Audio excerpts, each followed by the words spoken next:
Sompa sika promotion ti say that here star 256 star 3 hash star 256 star 3 hash ebeboara wet me enye kwenye rum so woska eda wale no so a ba ku ye 5 Ghana cedi na offer code na star 256 star 3 hash star 256 star 3 hash uroma wabo modin atwa ede agumu sa no pay mebo modin na 500 mi no metimi ra chenko fo na boa amane ma ku yepa etimi ra monti de anze wenye du mfie no du star 256 star 3 hash no ram na ene ye ukuada onso aba beje kakra to wona aboa na nema de da ye pa etimi ede ama kama na hyehyɛ no enso akoye pe etimi ede ama Boris B chicken semenka emfa Josebra na bra be ram maso na esmasi no BBC na ebo mode amo akokɔ papa na jese ne nam na ginagina mu pa de bi bon kwan de bi ebo mode ye stew ebeboa na so ato si ase de pa di BBC na akokɔ no de ma ne dam ne se ono bo mode etimi enya ntobo asen ye mo ne ye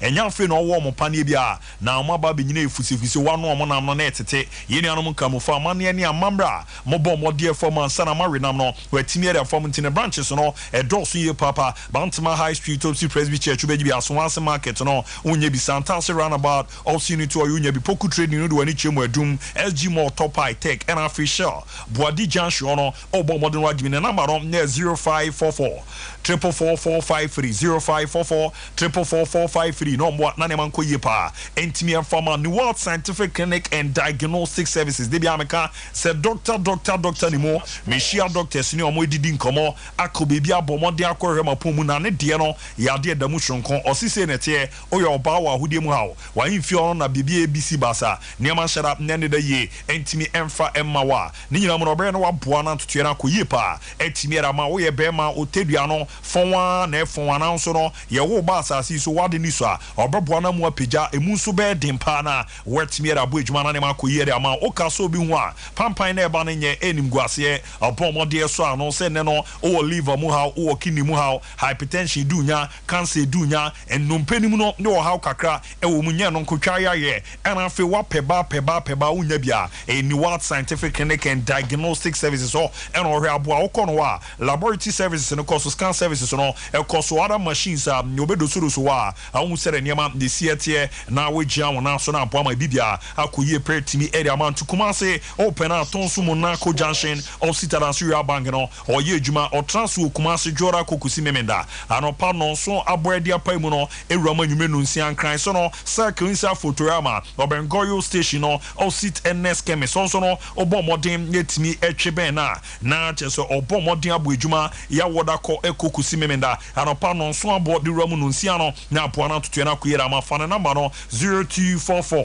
087687 0244 087687 na 0279 087687 0279 087687 on what na hyehyɛ no enko yetimi afama ode so ne ze no beba ababe efieru ade a ewo Kumase patamu ade so no abamu ni na so ro ni chemu buo Chrome Estate a ene me de number bi to dwa fe na ne na apia ne nkasa na se ne te efie na efe yie papa 4-bedroom house a ene ye bom modern aton na dan bia no toilet and bath ewo mu na afi asensi toilet ni bi etimi e da ma hoho a ebeba ba be hra no so omo so no ebetimi ayusufio no garage e ono ma car no betimi apake na afi ye wo space kakraka pa e da nimu a eno so no o akwanya so obo modern na peso si dan foforo e ka ho a wetimi asi e obu Chrome Estate ya e di empe nipa bi obeba be za dantamu bia na za nkomodidie no etimi akoso de hia eno so obefre na ne number no na one na kasa na di wom no wapomode etimi a chiri zanze dan no efre yi papa na ne bo no so no edida yi enti number ni 0261 177 979 0261 177 979 ne mboa na hyehyɛ no enko ye fama last chance herbal center sebra na bra be romo maso ye ne aboa edi nupa wodo na baba ko abedwama so a enkofo egu so eto omonnom eboa momapom di ni wie pe din no eye obofo herbal mixture tirie ne obofo herbal mixture ne kan ye odin a uramo bebi aso po OB4 herbal mixture na dro na 4 eda ho no na munkomo no ese ne nete ebeboa na moja na ifi bi ewom na afentri no ababa ma moja na di efusane endize wa na se acho nan no nsa etu betwa malaria fever na dunya typhoid no ehwe na aboa na etimi aso ano na ne ma deda ye pere amaro ni chimo reba shop na pharmacy over the contest baby a oro kwa so pe OB4 herbal mixture no bofo herbal mixture abama no ebi fi China bi fi Ghana na aka bom de aya empo man kofo pom de no ewie print na ma na 0574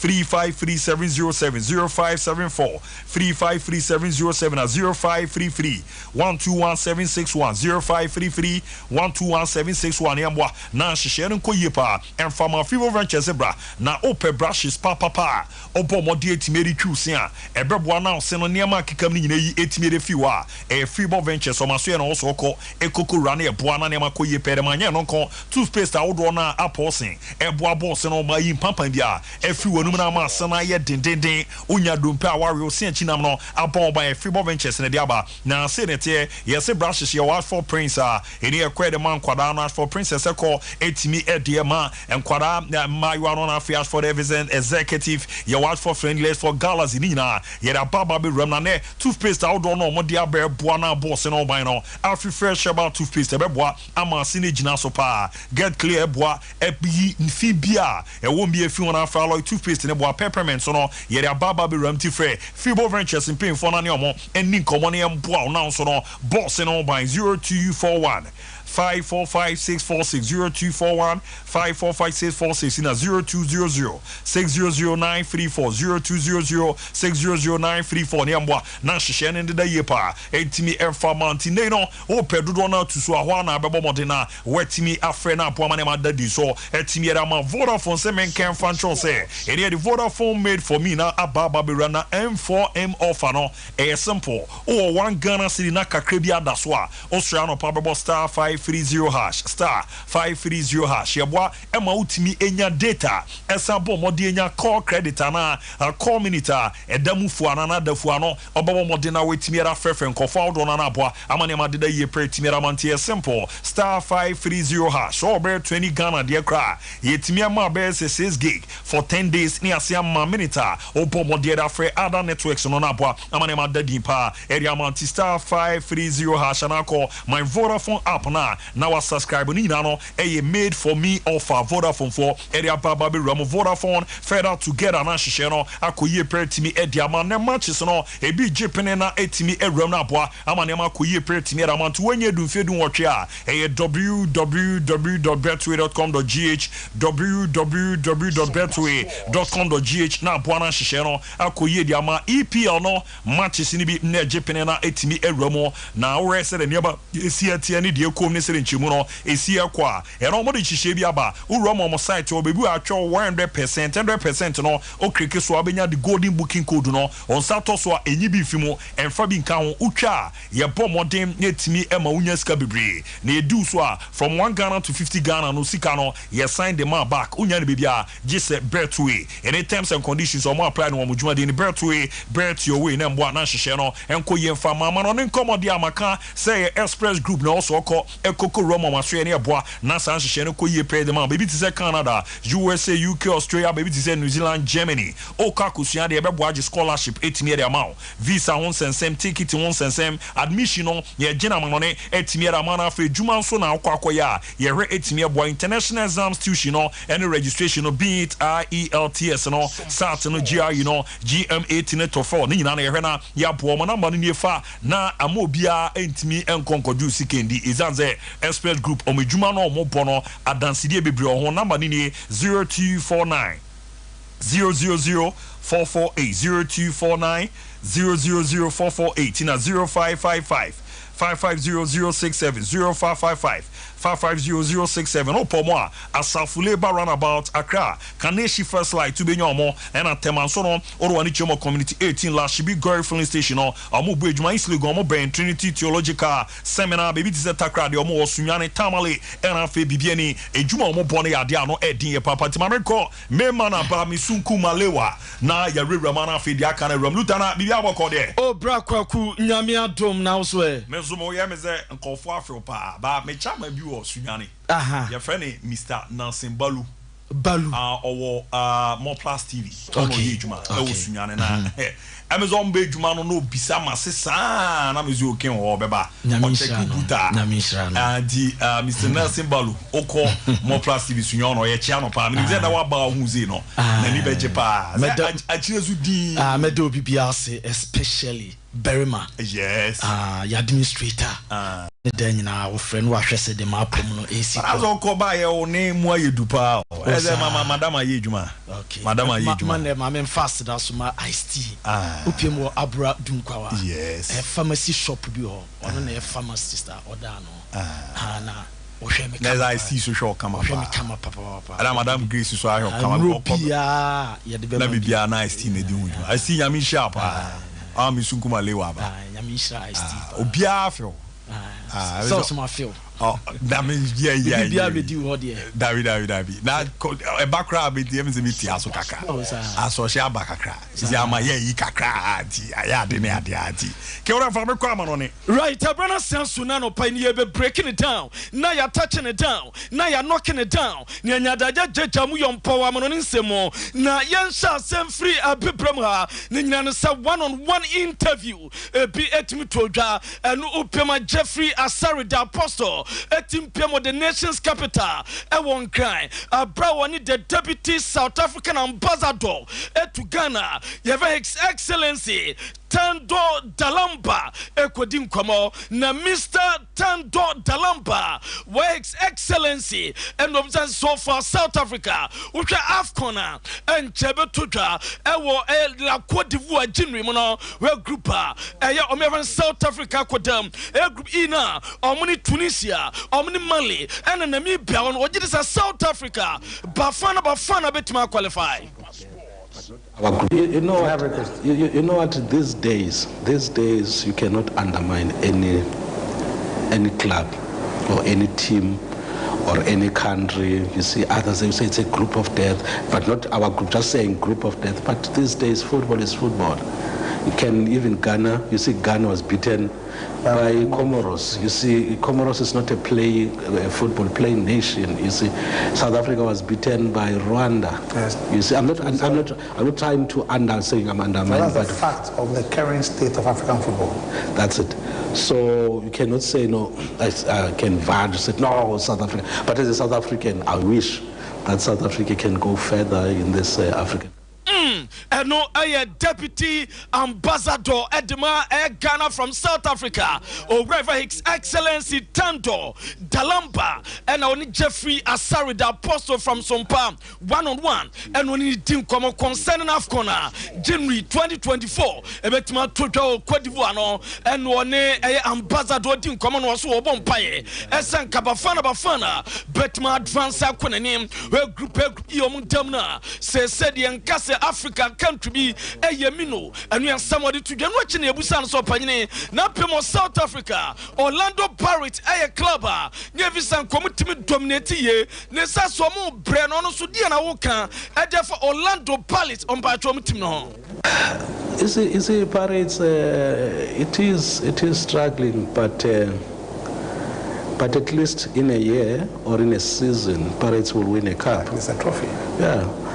You see, and also we beat Sundowns at one stage, that dominance, and they couldn't believe it. Pirates and Chiefs, they used to dominate but now Sundowns, but Pirates, it's I don't know, but they are coming, mark my words, in some few seasons. I mean, they will be, in fact, they are not doing that bad. They are doing relatively good. Other people, they're saying now, Pirates, if you look at them, it's just when it plays for cup games. And no, His Excellency Tando Dalamba Nelse Upiemu Ghana, one of the deputy South African ambassador at Ghana, and our Reverend Jeffrey Asari the Apostle, and in the team Commodore Kenya so I don't know why Orlando Barrett or your fan na season no nya that's almost struggling man shall say yes sir na ojide ma pasa no ma e betimi afa e de ama wo mo enu ensem opanyin no e to dwana mi Romu Argentina omo national team no ba FIFA World Cup omo for the 3 times next for the 3rd time and omo timi age na opiem FIFA World Cup oje ba ku bia omo ya beje no yama star e ba ko e ma de bo ujesi no na opiem Argentina omo national ID card omo ye no omo the stars maku miensa and omo de atoso na so opiem World Cup maku miensa omo timi age no and na stars FIFA e damo no opiem Argentina na so national ID card no and on the stars maku miensa e dia beso e chesam World Cup no omo so agimiensa eno e de dawa ye jamon eso e damamo na Argentine striker o second Boca Juniors Jefferno e Daro Benedito ono so de metie so pemo Brazil team Jefferno Gremio and striker na team command 33 years of age and a Brente Daro Benedito eso etmedi na omo person de free Boca Juniors e be pm no ye aduma eso edmo Gremio bobo ekonom eno e de dawa ye pia e dama bunda no pay otumadie no so na pema ano pay breaking it down e touching it down e send na kuntunkuni Messi ono na nya basketball be ya o pema the Times 2023 athlete of the year ono eno omotima no o pema next the Times at my video be at the anano na yo pema o refer Messi ono akwa the first individual soccer player what major basketball dey be opema 2019 and the US omo emma national team no etimi age basketball dey no na omo gina as a team as individual footballer at the Messi and the first soccer player what major basketball dey no the opema mo say the performance what done team at the ama MLS team your friend Inter Miami or 20 July or quite first ever or team do omo jikuwa ema be camera omuli kapa odomu je ultra US opener osado mu kopem ofana aduachi no wosan ye aduma dodo odimo ama MLS no omu imagine se akoso eno ana pem opanyina ye vena Sean Gregory ono ana pem ye the Times senior sports correspondent at the Nsembe Bretu dwane enten nsam ne kakra about his on-field ability. He's like 5'6", 5'7". He's not a huge guy, but that hasn't stopped him at all. His left foot is magical. He'll see passing angles that nobody else sees. He'll know where the ball is going before anybody else does. He kind of approaches the game like a game of chess, always moving and thinking. And he's an unselfish player. He's always threading the needle with beautiful passes. Throughout his career, he set Nessa Messi one selfish player.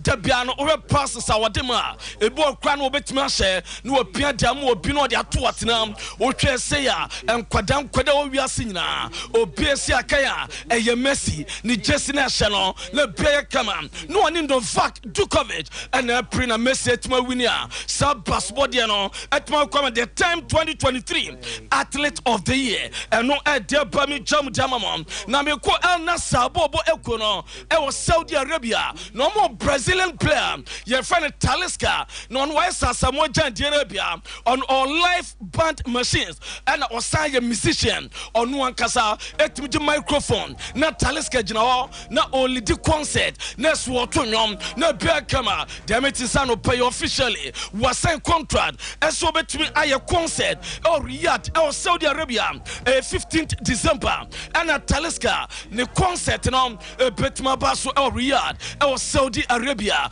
and no Edge Dawa Ye German at Damano Pay as what Median so Yagusu Team Conyaso Mamin touch were down as so Manchester United on Plevel Anthony Nan 20 years opening Eric Tenag wouldn't the same wouldn't hear tomorrow Ayas send out wouldn't year pa was in Ukraine Yamian Narixi de Allah or Casa or Nim Eric Tenaga na Oba na or Denekaya Papa he owes him a lot and him say at time was owura na dwuma wo kire no ene ono Anthony wo be Antonia Eric Tenag account bi no be Anthony ento so wo dana say oyopia one relationship no so very good and you some around there to jam na no atro se mfanto ne Eric Tenag no won super sa won sansa nemu emasa nye easy wo tin Jones Manchester United team no easy club no enye club easy a huge and historical club masa mandate dia ma no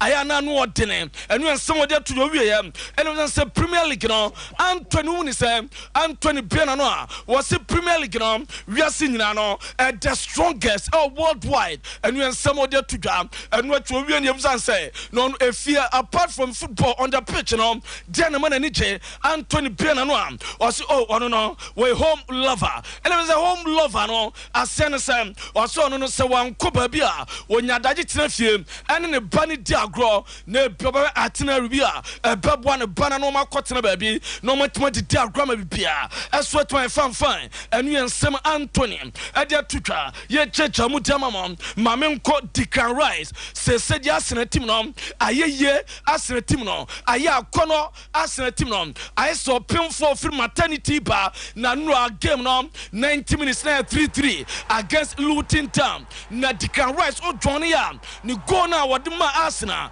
ama senya winner se so twa Premier League no Arsenal BM omo 36 points omo na dasro after match week 15 Arsenal dasro there's a Premier League kakra Arsenal baye ama baye fan na pema ni go na dasro no na nwa mamene reaction team reaction supporters no enu na dasro bra go ni be 90+7 Arsenal nya the winning goal na drupa bi na Gebra Martinelli na wache na Luton Town wate na Gebra Jesus at the back ka ho na Luton Town bete na 2-2 na Luton Town ani 3-2 na 3-3 na 90+7 akwakwa 4-3 Arsenal omu kire Sompa omu ye winning the league no omu osa character no enu de ba de mama na okopema yemfanto say already Declan Rice after the game what in sebi to dwa ne ntensema Declan Rice edit to dwa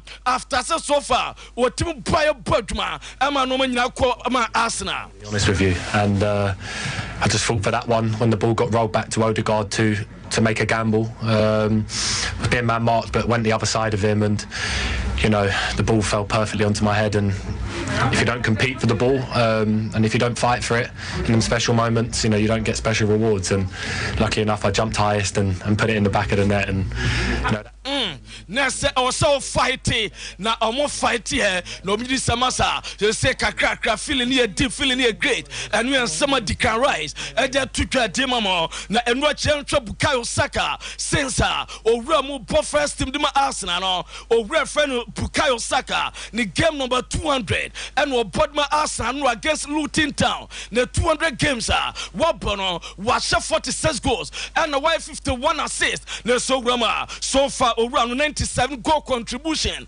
and what my dama Arsenal and no adeba na urama or panyina yefrano Roberto Di Zerbi or the Brighton as well against Brentford in there Premier League game no dem so panyina asietete as unya Real Madrid abako na team no dim komo for new deal ho ana yentem odemai. I feel very well in Brighton. I have a great relationship with the players, with the club, with Tony, with Paul Barber, David Ware, and everybody works in Brighton. Yes, we are speaking about the new contract, but.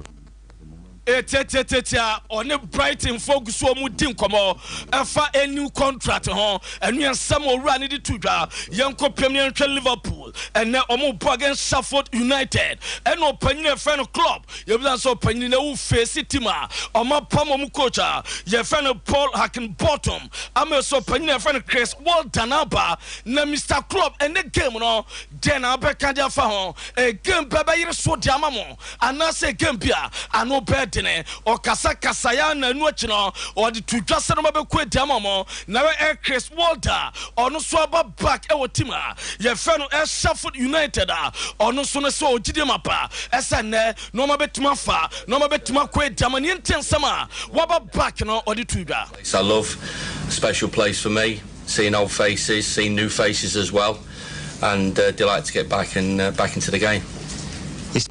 Some opinion to that. Now when him say Chelsea, uko AC Milan, omu goalkeeper, your friend Mike Menyon. Na yasa sama num Chelsea ni briye. Esan komo penalty napa. Na suni nyana so Roma. Na to friend Milan value omu de 2 goalkeeper no so no. Ama Chelsea ntuma fanama ne bone 100 million euros. Ena Milan de to so amoma ntimi amfanama Chelsea so omu ntenae. Omu gusu e monitor no wintai omu nyom de baba. Omu ntimi kra sama. Omu se test waters as Sompa dinaba and watch Bamunchin as some Sunyana or Musu Epe and no Ede Baye Jamo as so Adamamo. Now Manchester United statement about as a teamsa, any a bloggers, any news organizations are more trauma stories, no, and yes, some more trust stories and no craft for Moon Eomo. No one contact to woman and on this statement Taba say, on be taking legal action at the Tiamo, Samuya stories now. United pen for some contact to amo emo konya emo me comment mo me challenge stories o mo diabano na chese de bra mu gutim na mase mo tani so mo image no and we dey from Manchester United aso e bede mamo na AC Milan se Jonathan David yan fantomane ese o ma bonache se so mo bolil for prum papa eye dey o betuma kofande na Bajinri na o mo de na ba mo ton player ye vena Krunic o be 10 million euros I'm turn a pair on the Sikano Quarry invested. Alcofa Jonathan David at Napa, ne Biaswaya Kema, and you are Deban no careful. Milan forcing Yamipa or Bobo game a moment 17 December and no best Sakanda Momo against Etima. Your friend Moinsa, Ninasa Recovino, and Quakama come progress now Copamoriso Sari was about 3 years in here and we're to Madama to Lasio. Now Upima Coppa Italia. Watch again 1-1-0. Must have bad to be and Crofokika and one to anya deno mugoman mase was it a Biancrovos or Timna, the Biamo crisis him or Bianca Domope, resource Ramon Sanka, and you are Demunque in Tamland. Nayan Tom just a Saturday against Udinese or Mupesa, also in Terbo Gamer or Mujessin anymore, a Yania Paramount Plus, me part was Saturday just now, and your Paramount Plus logo never way Uko Pima Transformers logo and one to a desk screen so long and no at the tower ye jamu tamamon Juventus almost so omnia Thomas Muller or Mopeno Nina Somate asset to a Milan and the cash for interest boy no and a minor or renew the contract Muller and you ready sober renew them a Bamunchin and I dem sell Juve a person Monteneba as a free agent and we are there by Roma or close to 2022-2023 budget now with a deficit next a 102 million euros. What you compare a year ago, almost 219 million euros. Next a can of sweat mate and no Edeba, not Pemo Napolia, almost a Cameroonian. You have Zampo and Giza or Ponsan release clause now. I have 45 million euros now. Among Tony and Tony China or Begswap Pojuma. As so at Damamo and no Edeba ye Jamo. As so at Damamo ne Tomadian so now Pema, young fan to an name as a Bamunchin on the Granada. A Branta Brand Zaragoza. I could already 22 years now, or maybe 15 million euros. Neso Pema 30 million euros, and you cash down, and a 2 million euros add-ons. Now, damn it, so over some 4-year term. Now, what 6 months aka, someone who are trying to Bamunchin, no pay a year, no Pema Sevilla, almost to say, or my green light from 2026 equal, Ness a Stadio Remo Sansa Pijuan, or more a renovate to a stadium now. I increase the capacity from 44,000 up to 55,000. No player camera, no Barcelona team now. They made as almost so after Dallas game number 1 on we are team no ever vacation. No my report on 28th December. I'm a player fine and no at the tower at the Amamo. No Barcelona Musheta on the best celebrating 125th anniversary now and no any dash no. I team on Nigel Felix Bas La Liga season when Kwan Woodwork, the boss of ball air crossbar, and put 11 times, and a Champions League, and so a 13 times, and I'm double woodworker, Jean Felix, and Quampo woodwork in a 4, and no at the Dawa, Yadi Amamo Jumadian so, now Pima, Bassa for some wrestling place way, or my Tom then as an onwards transfer be bar, or Tim Sinatoma, or Penya Sika Frimo, Ultra Branta Jean-Claire Twadibo, and no Bodma OGC Nes, and no more Abdes Summit, as Azuli, or no support Maria Batis, and a 1 Mirinda, as support Maria Batis, or Mutomo Musbejessica, at the from Namame, and yeah, Abdeni training corner, and no Shed Maria Batis, and all, training now, no dinner, and no Dasso Passum Cruding, not Renas Miakasa, I'm a Biaswaya fine, and we are dear Panami Ramo Real Madrid, Namaria Aso at Yamawa, Demete, and Sababa one your friend Aitano Singano, no concert, and I was with the new Banabao, almost 2024, and a bet me up from a bag camera. Namum Kwaku Madrid for say Omo catch a killing in Papi, a sing I'm a January, a year January 15, say on one to me and sign approve anama on back for Plan B, and no ya Brantia, your friend Ellen Holland, no did not Banabia, as to at my camera at the Amomo, and we are the changing us so now somehow one or pay breaking it down, touching it down, knocking it down, a Jamu Yampono, Yamfa NC Ewa.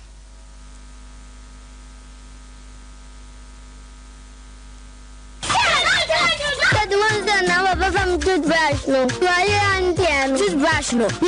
Ashford. Nah, we deny Ashford, dear. That's so evident to know it. Oh, that the evidence, babe. I don't need Ashford toothbrush. Oh, sweetheart. Ashford toothbrushes, no. We want different types. Chef, I've been a day Mukumi, Ashford Princess, and I'll could you do so, Ashford Galaxy. Would you know, so, Ashford Evident.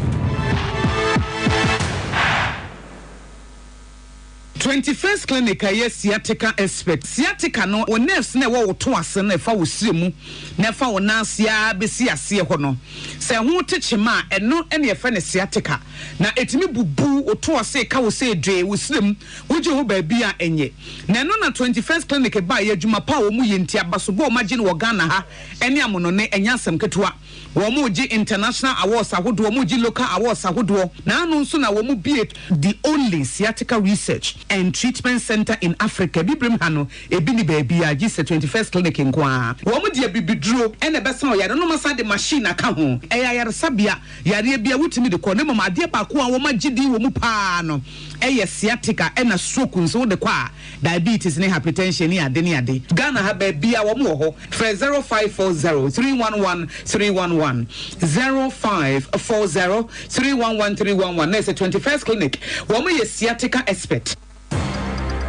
Wahese wako shop akodi dwa hodo basket ma emu provisions ene nyoma hodo ehia opa wa delay musa edru so na ukotua nso a yaka kire wo se untimi nchanti e me chance na ma na so ya keke na mom o de Vodafone cash dia uni how cry yaka ko say dia untimi de Vodafone cash etua merchant bia or what network bia so straight direct sharp enti say with provisions fuel inuro iniane me say bia opese wo ye bia no Vodafone cash ama na ye mremremra ma o ye hia obeya de say obe dial star 110 hash netua ka ko merchant bia ho e wo network bia so Vodafone.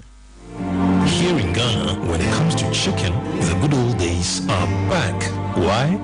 Because Boris Beef's Chicken, BBC, is here. Yep, give your family and loved ones Boris Beef's Chicken. Fresh, tasty, delicious.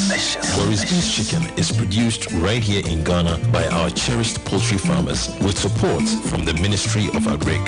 Get whole frozen chicken, gizzard, chicken feet, chicken neck, and chicken liver for those special family meals, buffets, picnics, funerals, and all restaurants. Get Boris Beef's Chicken. It's halal, so everybody can enjoy. Wherever you are, call Boris Beef's Farms hotline 05-444-444-53. Ask for our branch that is closest to you and come get your chicken.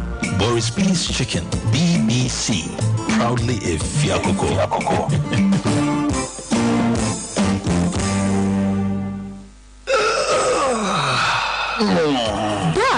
Na Royal Foam mattress no how the brain na me komu medam panosweni na atom na me chika so na me honam nyina ya me ya na de akume kra ne se ya no mo so beda so ape na wagya me na me nya Royal Foam mattress no pa kwesi da so ape na oye me ho ade. Congratulations dear me fa no kwa asedan koma Royal Foam quality mattress papa fi oje Royal Foam what man relaxation aye de awuto so a winya wo mu ne se Royal Foam mattress aye papa eche aye quilted mattress inti woda so a ama wona ye foam se woto mattress free Royal Foam a se free pillows. Royal Foam aje abasobode e wo 12 Ghana Business and Financial Excellence Awards no mu yet on quality duvets, curtains, beds, ni carpentry foams ahodo nyina bi hwehwe yen wo Royal Foam showrooms any sales depots a ewo Ghana fanan nyina frɛ 020-227-1000. Royal Foam,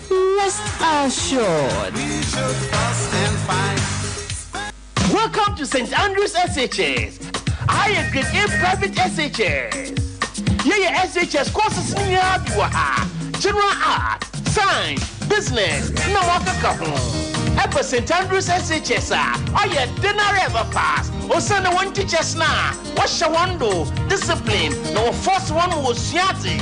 St. Andrews, supermarket, sick bay, barber shop, swimming pool, FM station, constant water supply and electricity.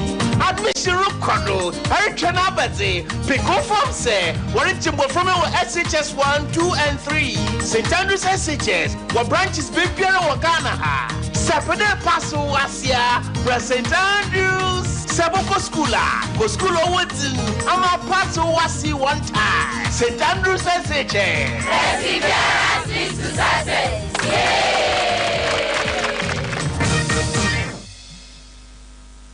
From our clean water tanks, water which is rich with natural minerals sourced from over 100 meters underground is taken through purification, where our highly skilled personnel, equipped with the modern state-of-the-art laboratory, run all standard tests to ensure that purity is 100%. Because at Obibini Blackman Company Limited, quality is our hallmark. Bottling continues immediately in a clean and hygienic environment approved by the Ghana Food and Drugs Authority. Because water is life, but unclean water is definitely not life. After years of research into water purification systems, the result is water that can compete with any other on the international market. Stay healthy and hydrated with the new Z Natural Mineral Water.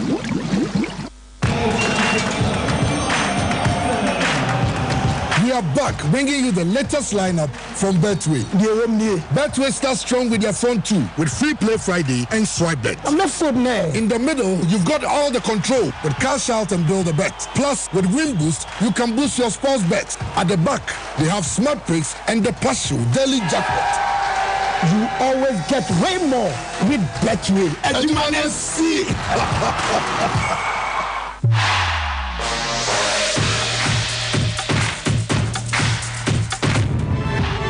Alright, ya bobo de na ye ko Michael Akomia de Sports Messiah atranse na me no entimi en chance na mo Sompa sika promotion obetimi abana wa ba betwa na wadi na aboana na makoye peda ma star 256*3# star 256*3# na urama wa ko Sompa komanse na wa twa di aguma na aboama na ma de ye pretimi era ma kweko an bobo so a na birthday special nembra ansana ni Akomia baba brezanze ne mo commando na di GPS tra so no ebetimi ababa remedy Manticado, family family happy birthday and from Abigail or Savi also in a kitchen Ubi Sompa TV Anko and Fama Binanya Misha Papa na Yordano or now Wakuma Swadibia and Ramuso Intimi and Famara once and Embra na young Queen Bibia Etivia Yenanema and Kokamakapa special one Queen Farmer King Afriye Akufo.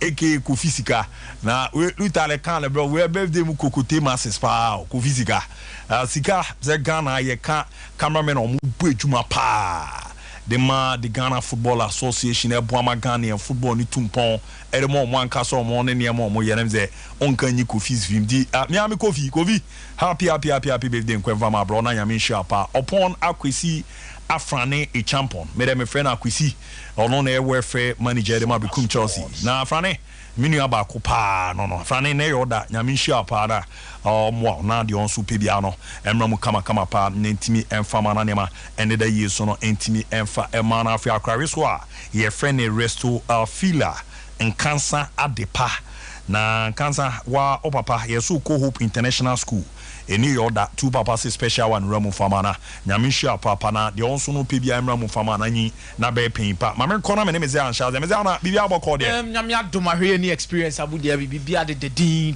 nezo looky more like a Russian sa na ho no looking more like a Russian and an neno mahu amani aje and the gongo is all looking like ubia okwama no ne say tira kwa obi tia o say o de bitira na no bebre anya na ya show me kaza o bo say kura bag ja se bo bia fane sasu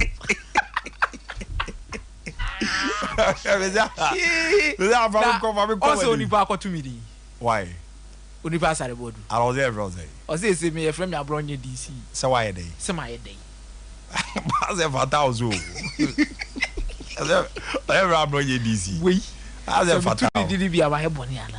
Fatal pa. Obara pa look like obia as a ofi Germany me Russia o baby na ba.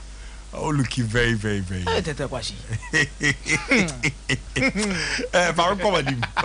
Not the May 5. Yes, Abu Dhabi interestingly I think say yentimi betina hanu mu nkasa boy na games abra mo Arsenal ba so. Yes. Definitely they've had some good results in the last few games. Consistent enough to make sure say at least on betime achieve a certain target be at the end of the season. Now no metina hanu na meka say Mateta between 3 to 4 seasons so be Premier League no I help beside the Champions League na sa account. What's that confirm we about? Oh yes. Me say within 3 to 4 seasons Arsenal be the Premier League na sa the Champions League. Premier League ne dey no dey. I feel crying no we be obetimi age. But Champions League dey come here and person. Me say between 3 to 4 years and Arsenal be your first Champions League be under Mikel Arteta. Arsenal be your first Champions League be under Mikel Arteta. Oh okay. And about Arsenal born no mu born na bia and me ba betina no ba be kan sem say bia Arsenal born the the quality of football Arsenal possess. Yenim kwa mo fa so build it up in terms of playing on the pitch consistently how mo press it. Oma ho ode ni ba bi omo gina ene ni omo mind the last season they be remove to this season. But the difference between last season Arsenal Abu and this season Arsenal the level of mentality omo dey winning some games be age 2 years say ke last season and ke draw. Arsenal and Manchester United were Emirates. Last season that ball ke draw. Arsenal and Manchester City were Emirates. That ball na last season and ke draw.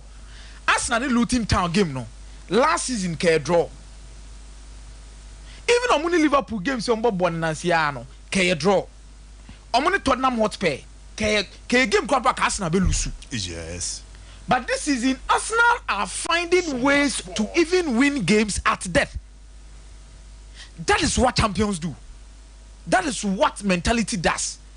On the last season by this time, Varas Kabenya Maya, Arsenal in terms of more points accumulation as at this stage. And then your more metimia in the last season, you don't have any this season. No, what the two swabber who the points accumulation I don't know timia.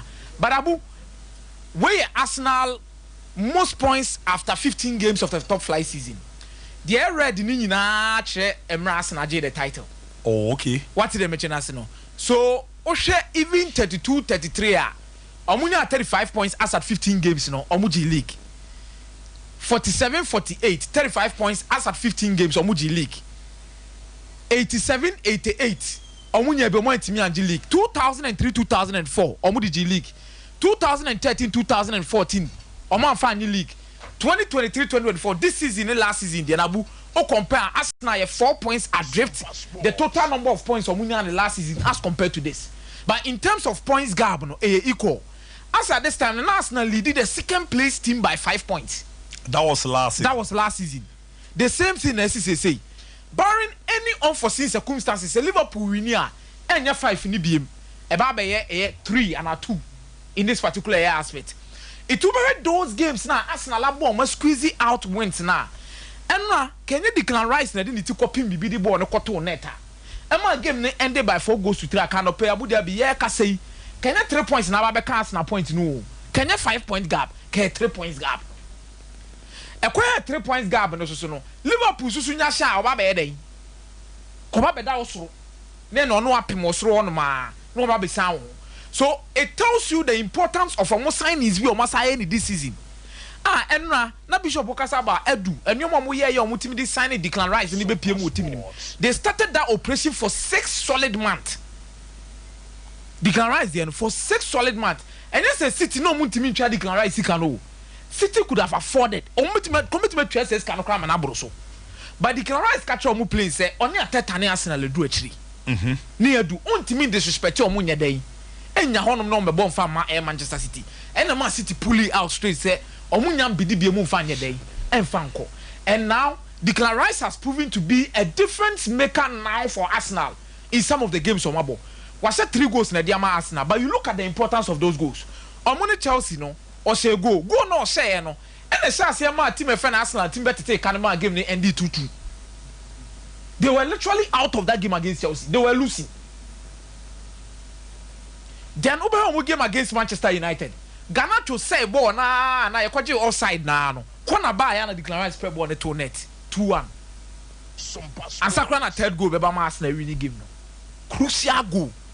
Then against Luton Town. Abu, I think he's proving to be a very important player for Arsenal.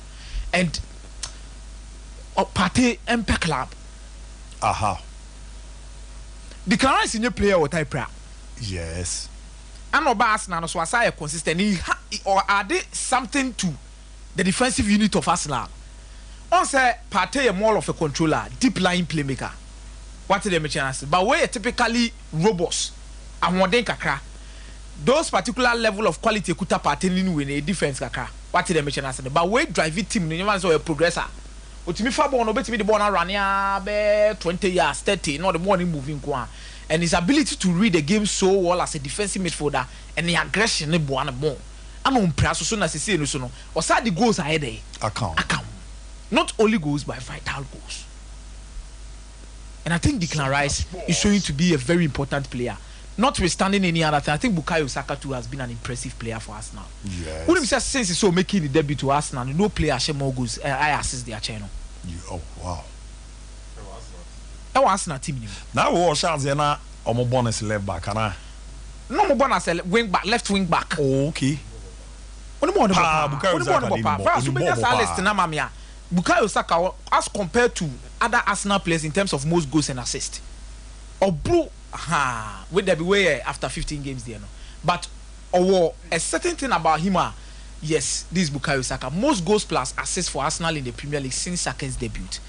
Were involved in 68 goals and assists.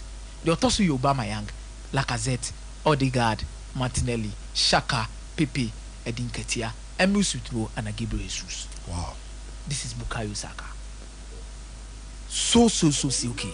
The tackling team, papa. And as soon as this season, now teams tackling almost double up. Yes. Go on your cutting in either the pass or the shot to go. And the whole city and I think say. Going on Arsenal season, you know. Last season, the Amtiama Wanji League, you know, 2 players. Why? William Saliba and Thomas Tepat and inconsistencies with injuries. And only how more last season. Arsenal last season, Wanji League. But this season, this season, they've replaced Thomas Partey with Declan Rice. But Saliba is fit. And Saliba is fit. And Declan Rice no so prove he is still the almost say so no crampo ni honom na say be a party susu di honoma. Who say Declan Rice set mo as center back ya we pa. And see no kran Arsenal mo bom pa say during team na so mrantem. Because ba ubenya Ben White. Which Ben White this season he has been impressive for Arsenal. Na team oh my. ACL. Oh my. Abu and Old Trafford and pay bedra. Manchester United and Chelsea. The battle of the top 10. So we that 7th now we that 10th. It will move no be a opportunity. I will bet me the room to the top 4. They say I no cry them say that's sorry I no pay na chairman do. E ko tro to baby say Champions League ba no bomb man say Champions League dey be for 5 teams. It chairman do catch them who chairman do. minimum ba me fi e ba na chema do bo baba de it obo mama na ewie na be se masa and this is a position there Chelsea there no see there Manchester United there but you look at the context of this game and the form of these two teams anyhow both teams are suffer turbulence this particular season this is a game I believe say it should turn one of them their season around. I do transfer human why not the season Abu there are facts and figures I attach this particular game the other kind of say Chelsea and in the last 11 games, so Manchester United. Yes. What did they mention? And for 10 years now, Chelsea winning game Old Trafford. Premier League game, let me put it that way. Premier League game Old Trafford, Chelsea winning be all. How many years? 10. The last time Man United Old Trafford, our league game was May 2013. And Manchester United. Vio corner. But Oyo Mususoa, a game produced a lot of draws. Because in the last 11 games of Manchester United, emu 7 IND in a draw, emu 4 win the Manchester United. But at the AS before this game, yes, Manchester United in their last 5 home games, so we need 2 pay.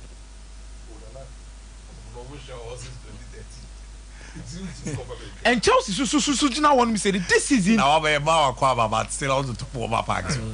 Oh, they be so about cancer. Now the mother of a years. Enough, Yadi. Oh, I don't know about cancer. Oh, I come here. I would have been money yet. I'm a basset. Any itchy, any danger. Any driz. Hey, Chamadu to I bet you have console our woman panny and do to bench. To me, yes, sir. And I will Chelsea and Casa this season against the top sides in the Premier League. It's very difficult for them to lose. You see. Against Liverpool, against Manchester City, against Arsenal, against Tottenham Hotspur. Abu very difficult. And they've proven so much more than also. Form guide. Manchester United in the last 4 to 5 games in the Premier League, only lose 1. Oh, okay. Now Newcastle against Newcastle. But I feel if this game is going to have a turnaround in terms of how Manchester United or in the game here Newcastle, and Chelsea and build it up banner.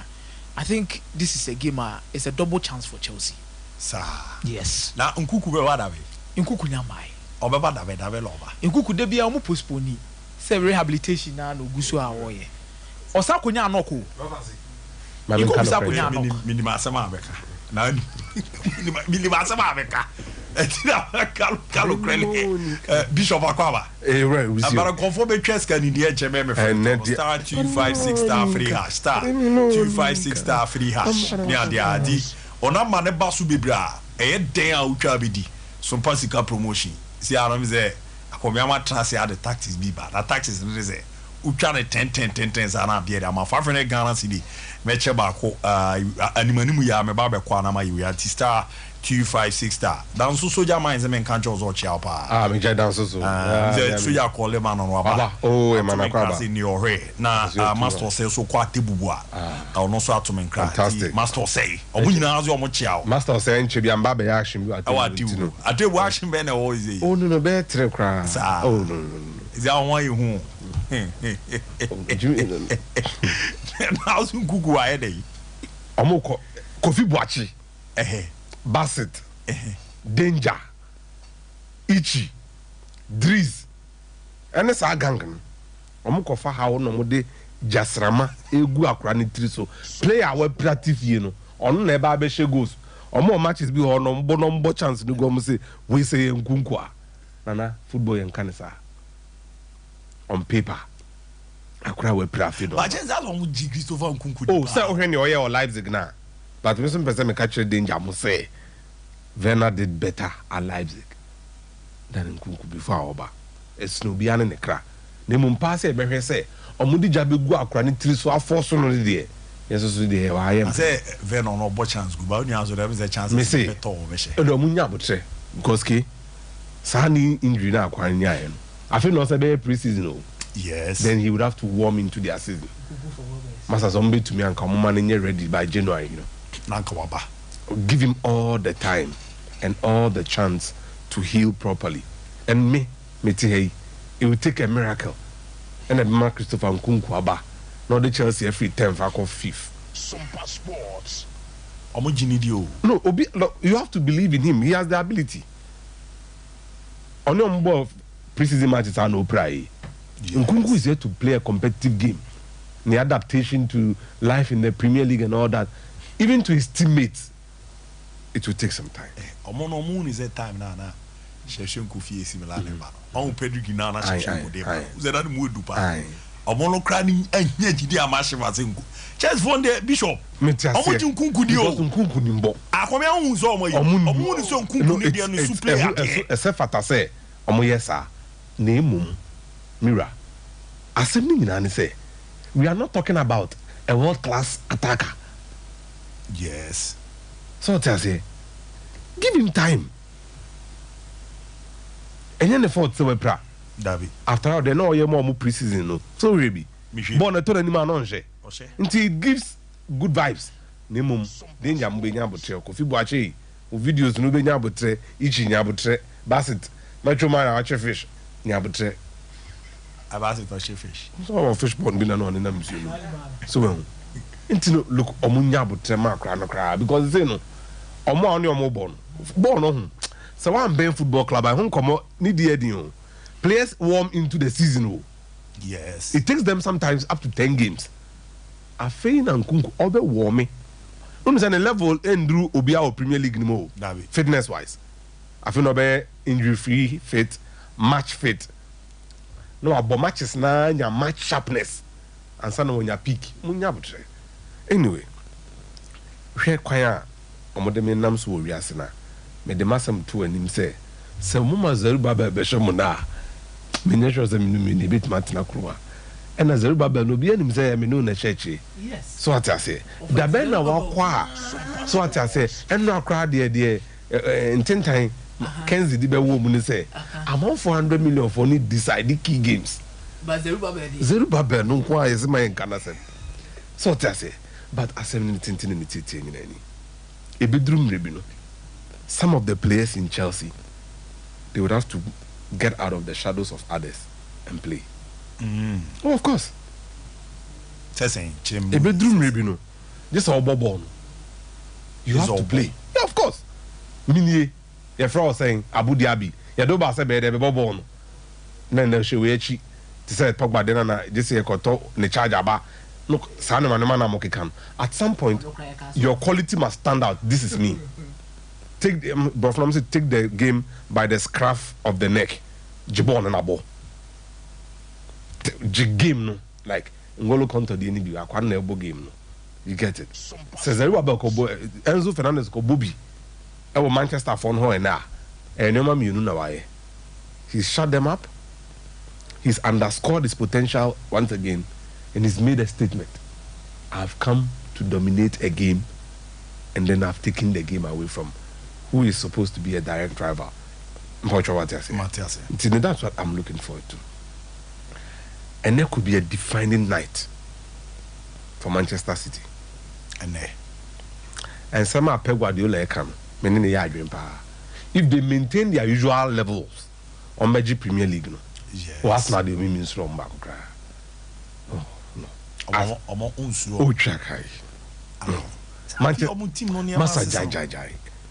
time will come soon. The standard for winning the Premier League has been significant. Quite fast to G Premier League at Danny. Last time at Chelsea G Premier League under Conte, if you the standards you need to meet, so the Premier League has been altered forever. Yeah, yes, saying. Margin of error, no. I babe 2. Then a day. Okay, you can actually get 95 points in the league, no. Yeah, England is there. Soon. And nipa ba couldn't stop. One person no yes I know. Nipa ba couldn't. Pep Guardiola. Look, he's building a solid machine. Okay. No matter the situation, they find an answer for you. But meaning Afinas almost struggle. And nothing na ye na ye bomb struggles no because there January, February, March no on recover. But Bishop Bunima de ba could be a man notice. Agomia meaning the Maris adu ya. Gado or any power but from last season the ban auto players be more ntimi mo ba so winning ti go for that Spain under 21 on left back Gomez Bishop Onizi Kauno I used to be just go by the ball honestly more yeah omo to mo video timi ball na yeduku no yeah Nunes crash so back Matheus Nunes ba Ibaku ya no Chelsea ma no emfa ojam elubina enrana danimo kan na me omo ye say see Guardiola no share anything or make statements because people don't see anything. No, but football, the currency for judging football resolve. I don't think no be aka come on what I didn't Pep Kafa Calvin Phillips what them Pochettino what I say and I eat it been go can find the player one bro our head Phillips Leeds United unia ba ni refi ball some the homes beba intike and then a good night for Enzo Fernandez so beka akumi no atu mama me so what I say na se Zerubbabel so koye na wentimi anka na no antuma Kofi Boachi ni danger mo ji so mo dwane nti anadwi ni de etu na ye de kɔ no east or west baby ah wo ba ko bi na de to kɔ ho a actually butu achiri masa nti na anadwo no na referee so some new manager bounce or hala eno na make call sisi arse nkɔfo no omo nhye newly promoted team bi away in 4 games aye omo record no aye Liverpool for no ko Sheffield omo nhye newly promoted side away last 4 games omo boetia newly promoted sides ni na they struggle and they are on the cusp of something special wait to say Tottenham any Brighton matches be number boy na out of 6 omo nya 1 point no okay so Liverpool in 6 points against Sheffield and Crystal Palace Arsenal will play their next Premier League game under pressure for the first time yes so Liverpool eshe ene no mu timi she Crystal Palace 12:30 mimenda Arsenal be ball against Aston Villa Villa Park ebro mu nim say omo that first now depending on what Manchester City also do okay it could be so almost bit my by Arsenal but Sheffield and Chris Wilder could hamper Liverpool especially the absence of Alisson. The reason is quite simple. Sheffield Nim said they would have to target Liverpool with crosses because Kellehan to send it in Kellehan. So that's the way to go. Among Yadi, but the new manager bounce could come. Or the Omokujna dog park Bison and on yet. So now new managers will call for a fight. Liverpool to actually season one more chances to go. So what if they don't get more chances? Now back on Benjamin Darwin in a stamp to Abontia. You get it. So a dicey game. For the betters, I'm predicting that both teams will score tonight. Oh, okay. A double chance Liverpool. Yo. Good. Monica. So what I say? Bishop. Mira. I thought that only I come here. And you're fine. And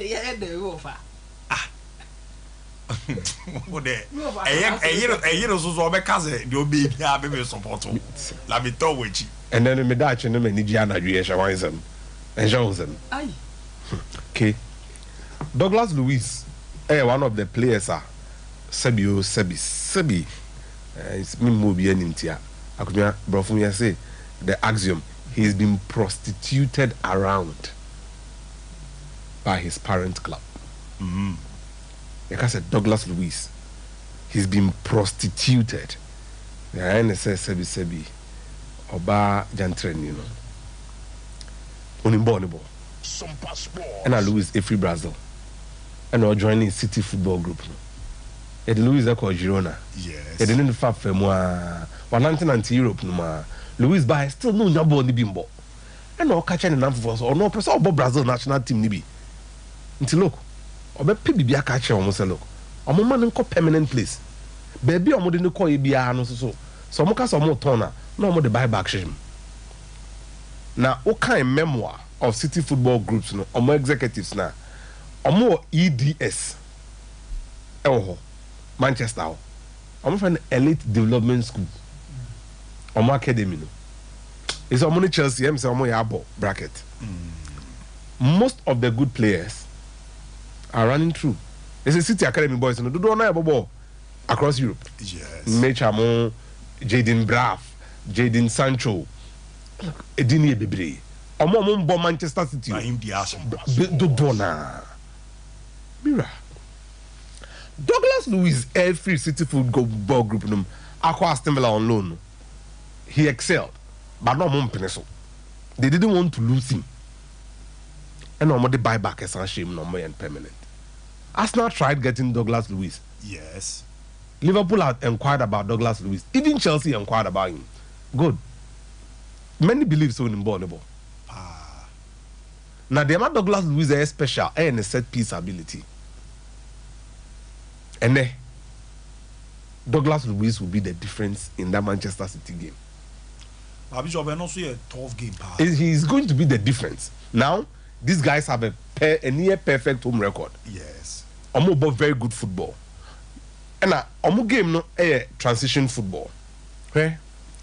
Hana mo mfra 50 man for no match me can na of kito wa chance akomia. Tactical say. Player oye ambidextrous we chire ho ne nani mi enu nyina ye adwuma no. No nim pass ball. He offers you the verticality. So when on the pia ball no mfimfi ho na ye beje from nsema. On me pia ball no mfimfi. Nti omo ya Douglas Luiz drops. Na John McGinn ne konanim. Na Musa Diaby mo be with the nkumni nifa. Because Diego Carlos they no Sevilla waba. As the concert ho. And a Pau Torres omo nyina nim pass ne ball. Ne obreka kra bi Pau Torres or left footed no. Or the two nifa no so a ya no bre. Obre but benkum no so no baby ogina be about 2 amanaba. Aston Villa boss our ball na. Almost about the second ball attack. Yabo ball no ko wiem no. A obi apema to form. Quickly, almost Aston Villa for no draw. On the second ball. And in terms of profiling, Mira, almost team no show mudia. Akumia almost stylistic profile power. Almost styles no. SSA. Mira, Minsura. Metimi ebisa say. Anyenye bia player. Your friend Musa Diaby. Only Leon Bailey, omo boy ya who difference. That difference be any. Omo born ne sepa. Ombiti me bie ama. Omo mi enu nyina on the left. Anabako on the right. But the reality is that Aston Villa would seek to profit from Neoni Akumie kan sesian. If they do one measure Manchester City. No more here no. Someone saka. Mini nisu se omon sanka. The moment I can hear Rodri. Mira, Master Tintin in Titin and say, a bonny bonshia, a drebiani the eba. I was Uncle Jeff, I know I tried doing much. Wolves and Manchester City no. Ne Jao Gomez. Midfielder be or Wolves. On us in Chiraman for this Kakese, because on us Brazil defensive midfielder. Nejumana Douglas Luiz Bayan and Adrino. Nemum nka otwija sana you fight fire with fire. Rodri ni ho. Until Kosab game nim a long switch to the right. Wo so no mbo pass na Dawson na nebo oba na Neto ebe nkuma. Yeah. Me come was a Neto ni Bailey and then Diaby.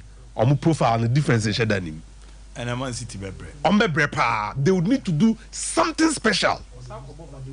So as I said, they would need to do Rodri ni ho. The entire Rodri ho me de masem si ni mira. Rodri ho a osesa no ma no. So mbenya goal na Jagil share na mawa. Defensive midfielders no. You be more adwen. Anyway be more say ndim jansa wadwen. Time abisuma twen ball no koye no. Odane nipa mienu na ba na chi. Yeah. Oja nipa ni mienu wo machi. Na Rodri na ho. Bisuma was just one option to dribble. And a Rodri by the name. Rodri by the name, not Bisuma options, not be two. So between Rodri. And I say, about Bonneto. Then Rodri second guessed Bisuma. Bisuma, yes, all born, so I born to Suliana. And no crossing the nine right no form. And I born in nine. Born in nine or tam born release here. Born through box to Numbium. Not Grealish war. Not Rodri sao for the cutback. Near Holland, a baba China, Grealish Ekashim. Rodri no Jibo on the Bisuma. No, but feedy and he had continued his run. That is what he brings. Mate, me the result chair bana ya ba be dion come up. Aboso akwa bana bibi aboko there. Adum. Bana Sompa Sika promotion star 256 star 3 hash. Mumbi twenche me bana ma be me first draw no. Na no de me fine. Me share so kai share Adebayo. Emmanuel share Adebayo. Yeah Adebayo. Mama me quote but Onim say is one of the richest African players people don't know about. Yeah Adebayo. Yeah. One of them. I've had the privilege of visiting Nisani Dara and Farah Mongazi, visiting Ife or Togo. Our properties, over 50 houses rented by various embassies. Yeah. Wow. Yeah. Now, so now some more kinds of Zambia is capable of winning the 2024 African Cup of Nations, and he had a discussion with Coach Van Gran and Ukraine. Zambia. Okay. One Adebayo, before I go into Adebayo represents young guy or investment as yes. Tata no nyanko city. That property see make nyanko. No. Tata no team. Asuna. Properties, forget it. Huge investment. All that Trazago told me, you know. Yes. When baby and the sister to Adeo Madina, when you go see the sister shop, want to say difference home. Your shop. Yes, see no special. And also good. It gives a lot. Ni fie ne underground no. The boys all do start here bra no munishi you know. Omo no mo ye bodyguards for you no. Wow. Or kind of cheap. Don't any problem by you still he's still successful. I'll still John also. Cash do be ba. He has property, he has schools. Yeah. Now on the substance of we know. Yes, to some extent, meaning in Yadri Sombeji. But Avran Grant the Bibia Zambia team no more. Who said Zambia team ne ngui until Avram Grant appointment. And assassin Bibia. Now the Zambia will be and Avram Grant has also introduced that again. Proud to Avram Grant there, but the Zambian national team starting lineup will have 2 local players. Now he's brought 7. Wow. Out of the 7, 4 starts. And Zambia, our history anytime, a lot of top players, some of the local scene playing, the team does very well in AFCON. That is something with Zambia. And Adibako and someone said, Omunya the right coach, onya the right mix of a structure of a team for them, like they've had in Ian Porterfield in 1994. Ian Porterfield Chikotoko. Yes. Okay. And you realize that cars from the embezzle mechanism because cars on the or a whole garage. I soon just some pass running firm. For cars, yeah. I don't want to go. He has collection of over 25 cars. So and the we in Trasaco building now. Now look, until 1994, from the base of what he's saying, you realize that after crash in the game against Senegal, crash or Gabon, until you had even David Chabala was a local goalkeeper, the late, one of the finest African has produced. Obi African Cup of Nations 1992, Oceania Zambia. I mean, you can't goalkeeper that be the body mupa at that time was the best in the tournament. I'll explain. Niente akalusha boy akran cause nyami dinechi. They are playing no engine, I feel it. Yes, the emotion they went through. No problem. So they went through that. Okay, so this is 1994. The man is JJ, yeah, JJ, the maestro. But who said the Zambian team depleted side, 18 players, 30-member squad gone. Then they brought a team, Harry team, and James Fury, our later be a coach, became the goalkeeper for the Harry team, but Omunya local players. So Uyi Gabi Mbasela, Uyi Kalusha Bwaya, Uyi Harisi Chungwa, Elijah Litana, one of the finest centre back produced by Africa. That young talent. In fact, Amunike goes not share 2, not share the consolation. From him to that's a man to modern Malitoli, Kenneth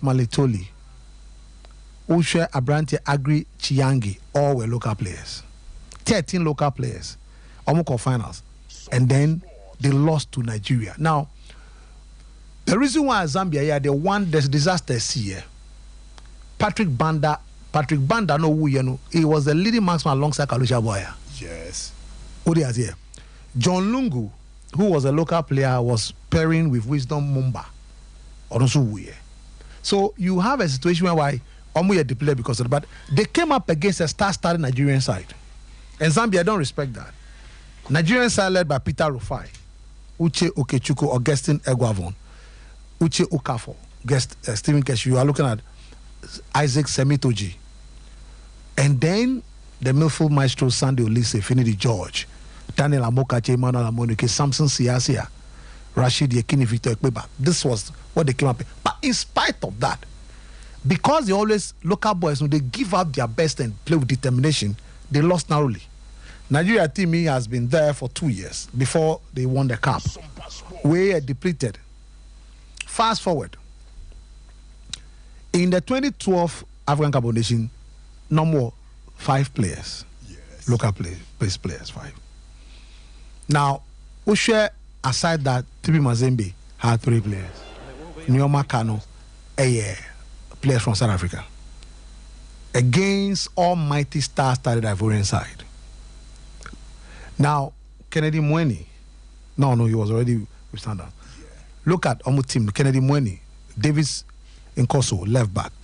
They have Joseph Musonda, who can play. Joseph Musonda, able left back, but he can play in front all the 4 defensive positions.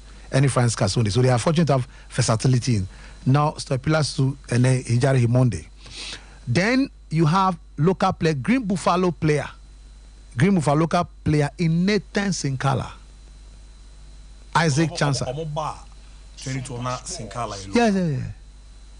Now Kalaba Mon and OTP. Yeah, and later I joined them. Yes. Yes. Then you have Isaac Chancer. Chancer. Yeah. On the friend the general. Chancer was only the kind of Nitino. I said, Nitino, yes. And then Yumana Mayuka and then Christopher Katungu. Do you have super sub from James Chamanga, Felix Katungu? Felix Katungu was also from local, he was a local player, Green Buffaloes. And Nyambe Mulenga, he was also same. Wow. Until almost commitment, and they came back against the captain, Christopher.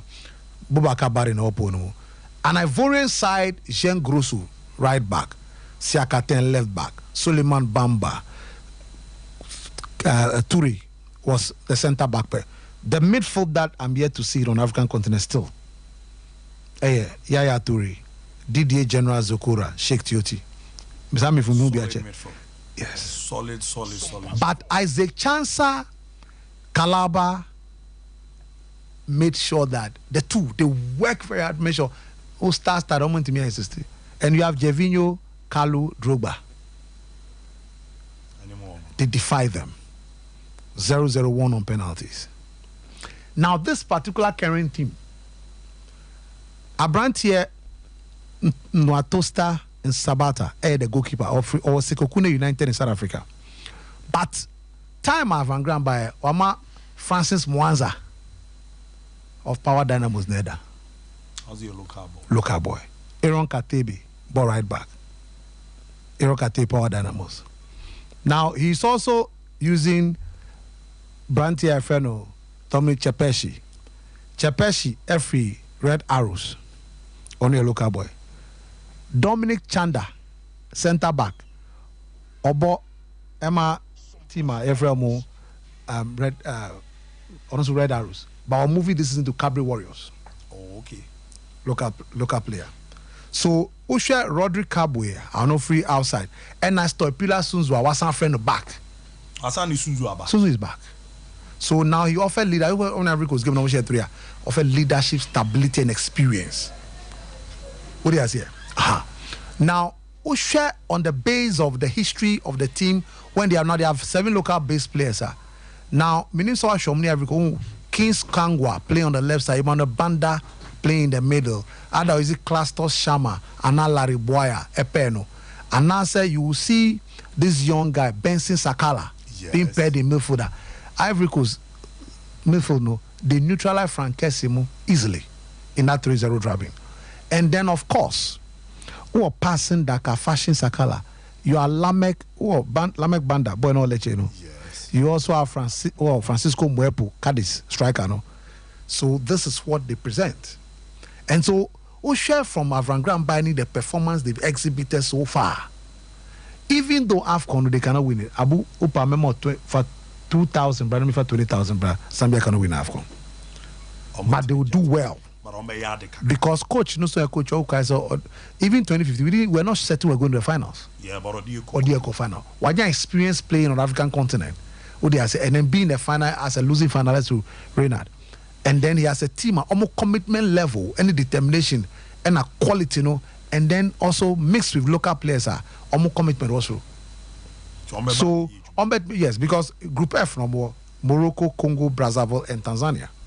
Any other members of the they will get out of that group, and a quarter final possible.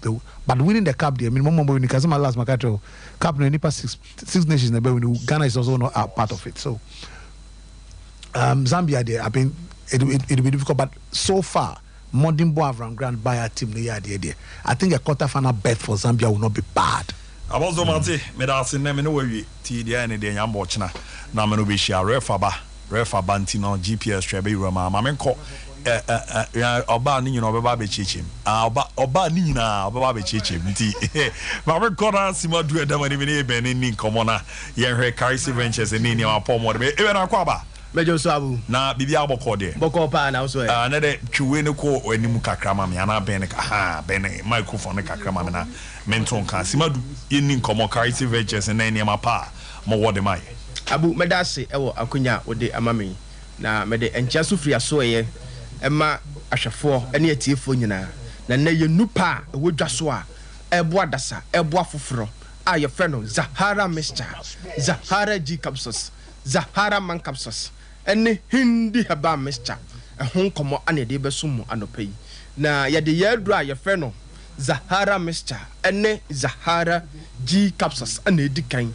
Sadri a year doing one swap, or so odophobia in your binom, odophobia or weak immune system, or non qua almost a dear, obia ya on tebreno, almost on non qua steps no offer and I say, Bibica Kirby, almost a wabre, almost on non qua on your infection, a cop na back, a dura ya dear mo bia, obia no man, home tono, or non qua was officer drona, or nya ayaresa. Obosa whether it indica Caribbean, no a one kitten, or bedan number was a code, no code at a channel kakranka. Or the four what is her, Mr. Pe Zahara Mester, and Zahara G. Capsus, and no near dra a babu, a babu's two immune system, no, I'm 1 year one day. Ayana or the phobia so wha, Bambi wha, infection pa bit gonorrhea, Hannah Jenny, Obosa, the bearmano, here and the bearmano, Obosa on the ma, then the bearmano. In Sansa Abaguntino, when a man not oti, Obosa or John Sosua, and Chetna Johnson Sakan and Tantum, what Johnson Obos and Johnson in what pie me no. Bama, what is her? A dura a babuau, and ne Zahara Mescha, and ne Zahara G. Capsus, Bama Busu, infection in Namu Yari, ama sometimes on a ma, Obosa or experience. Boss and so my fitabi, not every Bama eba, Bama, co herba shops is here, pharmacy shops is here, license chemical shop be a bell, was ope, Zahara Mr. and ne Zahara G. Capsus, Bama Uta Dona, Messano, Cap Ketwashaso, Obanomino me and Sa Anopa, now the Topayano no Akahon, may purchase a Udi and Suono and a Banom Topayano, Bama, num so. Men num bi nen kasa ne nansa so ana benumbi said ye beya infection bia eteteo enam yade bia hawadwo no aduro no beboa abustu system no amani nyina afiri ho sa uyo ba sima so na wo ho na enam yare ama ensansan atiegu ahimfie ho prekesen oba pe Zahara Mr. ene Zahara G. Capsus oba bi so wo ho white anasa odepo ane na betena amana jatum se eye mayale oba otesa mesrew pe Zahara Mr. ene Zahara G. Capsus eno ne adura onum toato so a ebeboa ama wa hemfie ho no atwa yo po odofo bi so wo ho a imprem bebre no aya na infection ha na dwinte no imprem bebre no wadwale awie no obo se odwale wie a na aye se de bibi anenam ne ho no obo se onhu nipadua ne eye odofo wo tisa mesraw pe Zahara Mixture ene Zahara G capsules se drei esa ye dura ebo oba bia e wo ne mensesim se oye oba na wo ho na wonya wo menses na pains pa na wom na flow no so entimi emaye oba fa Zahara Mixture ene Zahara G capsules fa ye wadro num toatoa so na no ne adura abeboa wo oba bi so wo ho na tenka no awu e wo fom oba pe Zahara Mixture ene Zahara G capsules eno ne adura ebeboa wo ebeboost wo tenka no aya na odofo bi so wo ho a osa pa hanadwen mesisa adwen no brebom se osa teteo se osa ama sometimes undidi yempo na uyam adwan aduane so to uyam a na uyam adwan odofo pe Zahara Mixture ene Zahara G capsules na de fa ye wadro odofo diafo na mesi ebia na opeye no ibi aton ana se nkomo bi wo ho odofo frɛ yɛn sisi a ne bɛgye wo so 0246 34 83 34 0246 34 83 34 0248 56 93 35 0248 56 93 35 odafo yɛbɛkɔ yɛ adura yɛfrɛ no Hindi Herbal Mixture na sɛ adura ɛyɛ adura ebo odofobia malaria fever hanadwene aya na impem bebre no obo wo ha atiridi muwa no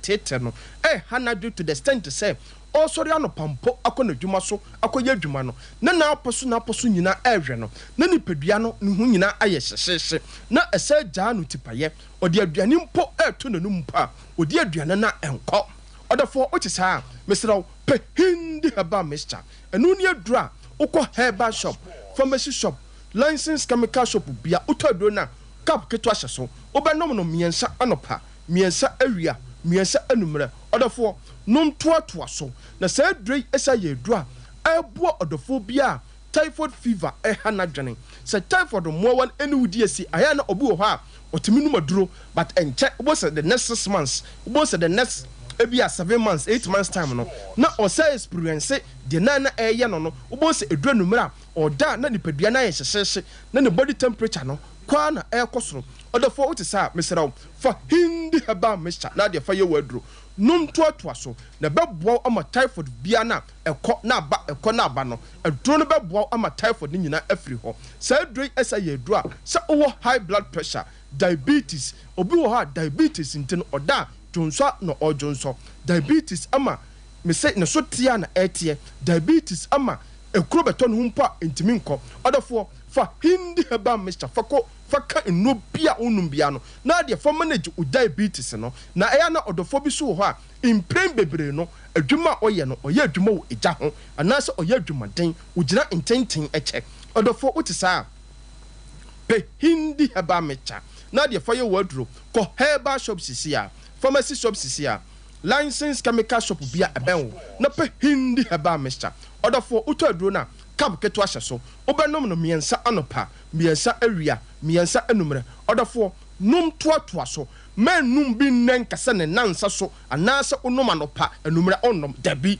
num toatoa so na duro no beboa amwanya hoden pintin a onsori anopa akoye odwuma mpo a wontebre odofo yabekọ yememeduro no so a your friend Zahara man capsules eye memedro kese a be me bia wo so adro bi ahwe enim de Zahara man capsules etimi yema nipedua no se oye be ma na wo ho no wo bo adabrijo na ema etwetwewo afra 1 minute be ma anasa be ma ready on tra 1 be ma me kanfo Zahara man capsules ana dia ma enu ne adura otoa so na onom anopa 2 anumre 2 anopa 2 anumre 2 a enye memedro na onom a na nipedua no aye sesese no enye memedro na onoma na nipadua no sekiseki no Zahara man capsules eye dura eye natural herbs eye nubra ane atete ane de afrafra ane de aye wodi ya na se uto adro na obenum atoato so amame menum bi na se e bia 4 days time ana benum dabi because Zahara man no ɛyɛ natural herbs into nom toatoa so na omre ye na wɔyɛ wɔn pɛma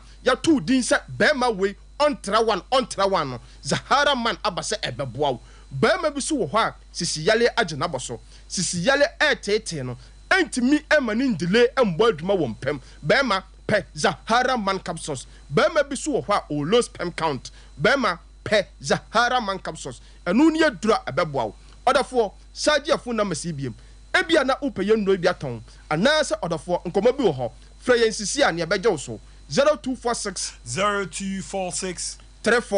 34 83 34 0246 34 83 34 0248 56 93 35 odafo aya na empanyifo wa asem bia omokase bambo atrema ayechen ayaresa bokitima enti odafo men twen anyare ansa no wape yenura eye natural herbs bia nom wode ya ne se obeko herbal shop bia ben wo pharmacy shop bia ben wo licensed chemical shop bia ben wo no wape Zahara mixture ene ni G capsules na e boost immune system no asa to infection bia ase ene ye dura yade aba eboa mema ye frɛ no Zahara man capsules eboa bema bia wabo adabrijo ene ye dura ye frɛ no Hindi herbal mixture eboa bema bia typhoid fever malaria fever diabetes ene high blood pressure pa etete no ye nupai Ghana herbal bia odafo obenya bia to na onu maduro na obeya danse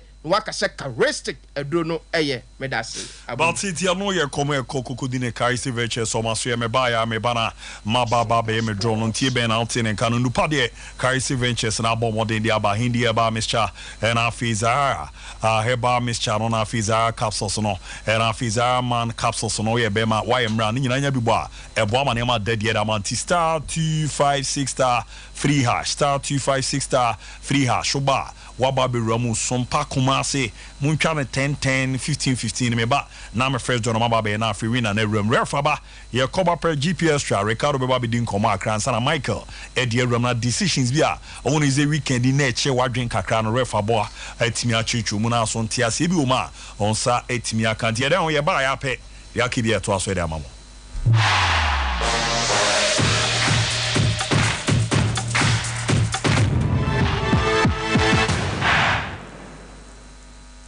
Sompa Achedie, Yaba, Sompa Achedie, 2023. Bible say, Nyame Sompa Pani say, Ubiko Winyanka, any Erisiamob, and Utina Sompa, 93.1 Kumase, Sompa, 90.7 Nkransa, Sompa, 98.9 Sunyane, Yakabom, Sebronye, Yebema Enisia, any Okrafo, Editi, na Yankua Yetini, Adisa Obebuayen, and to say Sika, Fatua Matrufoiso, 0598 559802 meeting beam 0598 559802 edi hospital 1 media brana bosome ni reto so aduonu ba ko ni beboja trada na de amode dum ye no ye de ama ekuna na me say se ku na me say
Sompa Achedie 2023 Ebusuafo Yafa ye hunshim na propose prepa obodu ponkomu yenyankopon obeyiye wiye Sompa Achedie 2023 ekunafo ene enyankane so wo betiti Hey sewa me watch you me nanu me bisa ekra so kwa brochu Kwaku, afraid I'm a cool. Then cut our cranny. Hey, I need my connection for Dinko for secret when you're telling the Musan. Oh, Express Group had Dalmenti. I can't wire for. Okay, so to Quancosiandia. Express Group do be call mind me to say Canada, US, Australia, UK, any Germany. Say a tour and as a visit in Swa. Express Group do be call Dubai, Canada, US, Australia, any Germany. More person to Quancoye Jumansu, Obits Midwako Dubai, Qatar, and as South Korea. If you also want to take international tests like SAT, IELTS, TOEFL, GRE, GMAT, they can help you pass easily. They can also help you secure a good job in the UK. You should make sure Kwai Kumasi, Asafule Runabout Hwa, Accra so Omo Carnation First Light, Tama Omo Community 18 Lashabi Girl Filling Station. For more Ahmad Shofo ISO 055-555-0067 and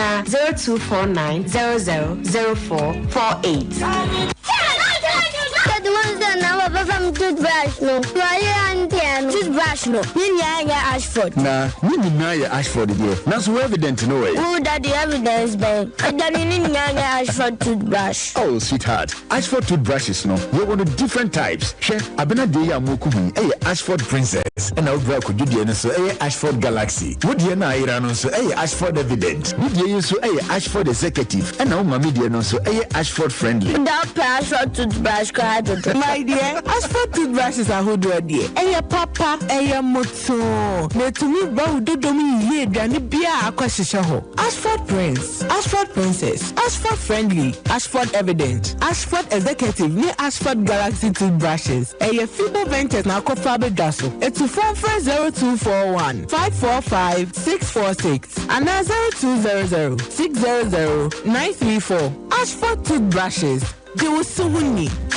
Brakojo, what badia? There's some muna minari wadam foy. Not mean to me no. At first it's not canny home. I said what a wood wukun. And it's why better son. What can't you say come pair or buff for her babixa, Ebreno? Or buff for her bamissa. Any he been them. Miss Ocrasa. You know be more go. Kwaku, net is saying, and cool ye bro. Jamie, you more yummy pan won't. And maybe problem on our come was some no. And no be pepe. And a mixer say, Mediano, menum or buff for her babixa. And I'm to seeking cake. Sissy, Missia, no me chashi. The wife crying so muka crack. I told her no so the aba. I'm not quadano era hubasa. And you go for her by Mr. Nodia. You be here in Tampa. Oh, we have been more pa. Where the turmeric garlic go to cola and a ginkgo biloba. Turmeric garlic woman and your papa and you bravo munti and what do woman casa a dray and yema a painful about one more money for him Quadawan and Fiudumian. Dudua, Last Chance Herbal and Healing Center, Pram 52 Pharmacy, Kaswa Obom Road, and a pharmacy in herbal shops. One contact here 0574 353 707 and 0531 541 755 or both for herbal mixture. FDA aji ejedi nkra to yatum.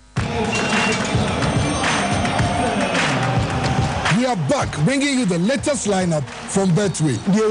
Betway starts strong with their front two, with free play Friday and swipe bet. I'm not so mad. In the middle, you've got all the control with cash out and build a bet. Plus, with Win Boost, you can boost your sports bets. At the back, they have smart picks and the partial daily jackpot. You always get way more with Betway. And you might see.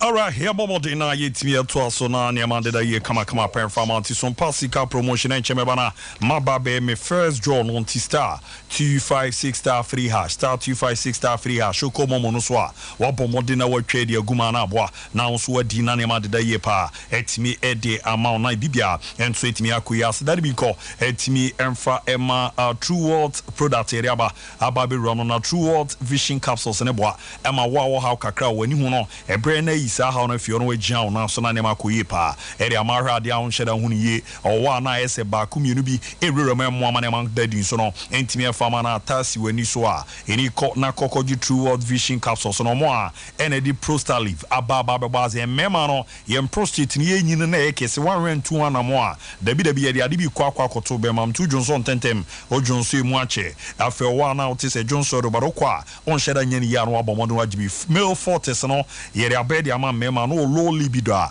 ebebo na pijam na afi so no ommodebo na ba fam se wo ye bema e wo so obo modena Jimmy Fortes bi na ebo ye join Fortes so no ababa be ram ebo yi ntini me ye e ma footballers no wabobo ama nan na frichi afezu du bebi a hu so ntini no e wo ana chese twetwe a o de mazu pu ni ade empa ho da obo modena unya join Fortes ni bi ebebo na ne ma kuye da ma Lady Fort ne e ma ne de ya na ma no mo asem no ehia me ye papa rena siesia infio na no na ne robeko na de waba eno nso achibusome so bu nsa na e ka odwe wa peba unye bia unya Lady Fort na hwena ayere fio no mo de active core cleanse ababa be ramo eboa etimi ma ne mo amoko slimming course no ne ma ye fopa de ma wafuna ye dusu na chesa ye kese ana wo ye ayem tim so no ewo so eboa ma moja no edi efusane ye ena afintini nim so no eye ho adwuma na eboa na so no eye ho adwuma nturo ramo pharmacy herbal shop bia ozi true what omundru no ne kan ye odia ozi ndo ne adi fin di aba no momma bi ne ebeboa na ne ma dadi pet mi ramanti form number no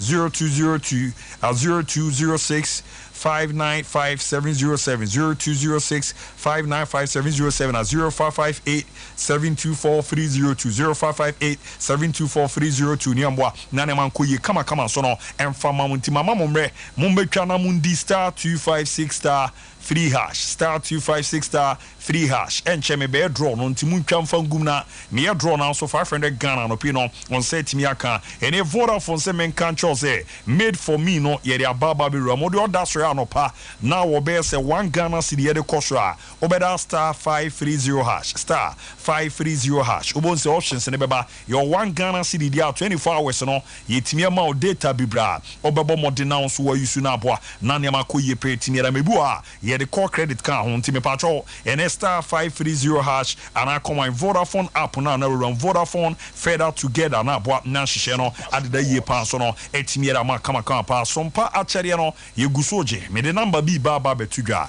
o chichi ana oben na untimi mba fidie ma kakra bia obi afato so na nkofo guso edi ho adanse ezanze djuma sompa achare ayede ama nkofo okuri ma no yade ano na edempa na mu nkomo no niema yedi eyi no so de ba ebeso me bi ti se mo anwa barretti tomato sardine milo biscuit anampo no niema no bi ti se tomato de school bags books pen be shoe anase po no toothpaste awdo na ne brushes no ye beje na face seminar na number na make no o achichi aba tin se obeya ye na nkofo ye no omudi ho adanse pa number no 0598 559 802 0598 559 802 me patro send this kana badin ebeba no Terra One Media ana Blessed Foster Terra One Media ana Blessed Foster wagya tunso obe no nyame sha ketu bia sunso a de ore beba bia besom ne adawase na nyamba boa na wanya na moho na ne makoye petimi edi ama no no beboa e ma ye ma memo mu kunu mefimi dwomo ye nuano mo ma memo mefimi dwomo no sompa na afie nyina ya ka boma boa etimi ayo ma ye boa ma nije no ewie pe the Royal Foam Ghana Limited ni Royal Foam mattress no nyusu bia wakechi na mattress a odaso unya na fompa me konye me ya machiye me ya misisiye me ya mitiye me ya etu atwa omo ba adwama so no omo bo adwuma so amankofo eguso omo tonti no nto bi atwe ye den o santo abeyisu ache wato ne ye betwe osumye pa obera so afa adwempa era babra papa unya ne bibia jise Royal Foam Ghana Limited o maso yenko a ere ye boa na sa de na ba matimi era mamudwuma panti ye bo modern at the 16th Ashanti Business Excellence Award ye organize your 20th anniversary mo tun for or say to the second of him so ye bo modern mamu gold award enya no 12 Ghana Business and Financial Services Excellence Award no yes I ebomodi etimi emoma water na eboama ne madeda ye pede mamo nei omodi new ultra modern showroom biaba oko mo factory premises wa so koy mampon ofu ana ko CCC niam ewum no peni kohwe obetimi atonkra na ba bi organa bia ya bro mo niam na bi 0202 271,000 0202 271,000 Royal Foam rest assured na bwana nema dedi era ma 21st connect oti omudina pe na otisi atike din adi about team 21st connect eze ya boju UEFA Champions League no di edi kan be Real Madrid ni na se atika no edi nkofo nya ma nekra no ebi mabubu a abofie ni nyina ne se ye maame mo ayo mo kodwa papa mo kodwa no mo transiche obonzi bedu bebi na to asinti no etwetwetwe sa na ma nante na ye den na ramo sisi achu bebi na ramo na achu bebi no amekeze Andre Mark Testegen yemfa ne mbra na kotoa de no doka na hwe ya Asiatica no etimi ye ko ye di ne no bra enye operation bia ye beboa na ye timi ama undru a ebeboa na wogia na so isanse bibrema wiase afa na nyina Asiatica onkomo 21st connect nti ene ye kan se expecting Asiatica 21st connect bra na emboa na gia na so nye no kwan ya wa hodo na ye bre ne aso na bi stroke hypertension diabetes and afi di aka nkofo efia ma no ne ba bejo ma ya isa otegana de na apeko ne emboa okọ mo lab bi do suru so bibi a ye ne hye yetimi aso ano scan services no ekoso na massage no weekend bi a to fa ona je omo massage na de pa ye de machine ne kan one machine treatment no kra na ne kumi no eboa ma gia na so ma ne makoye pede ma more than 15 branches Ghana baby omo ye djuma Kumasi a overseas junction omo benaf radio obo ase council quarters call junction be nyomo akra do me market tu nyomo sunyane enkranza ne techi ma bibi a omo ye djuma number no 0249 311 311 0249 311 311 0540 311 311 0540 311 311 niambwa na niamma koye performance o madaroma Ramfords right niambo draw no first one mbra na ayimbra Ricardo Vaz mbra mambe yejuma no na bibibia dedadia na jeze Michael ne ref so take over antino emma na wie emfama still abetimi atware wadi star 256 star 3 hash star 256 star 3 hash midika chobi 500 Ghana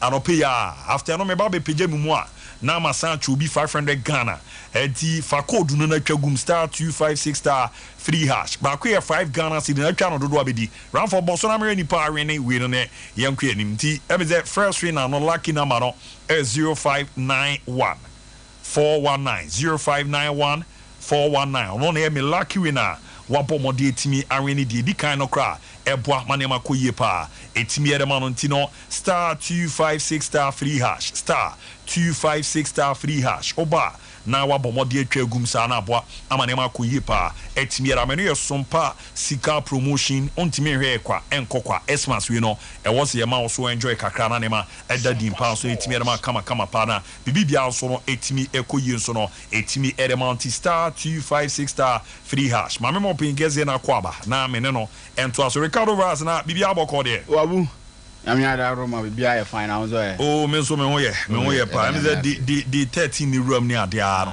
say bi mo so standing match so mbebo refs waba nti no ball na ebe didi nkoma na ya hu sere niama na isi etie ne de ekoso ni ade ba na bibia ye di bibia twen say oba bi ti di anu manu sisi okay so wo ye comment na out I can so de bibia ba na won tia David me pram no man ku nti nya fi na me be cheche mu na ma be ka sei David manu akwa ko yimi ka David pani ni ball no atia na wa chire mu obi akọ pram o san ya assessor san chire o chire ni it tells you the kind of person or ye so ahun to betnase ya chire mu yimu bia ate no waze de won tiase kura betiase ukwa na so da kwaji achinye na ama bibia e kama mate Ricardo Fame kora camera ze de obo modi di Sompa sika no camera ne be kasa na me ze ba ku mienu binti no eto ma pem ne be kasa dire chance yen kona abu ya maya chefo ne atiefo akaba biem emfamra another episode of a GPL extra hani nyanto ase tenase ne ababa ma chew de wi anoma na nzo si ko yen bet for Premier League nimdi yen kona yen hwe de wi league table titie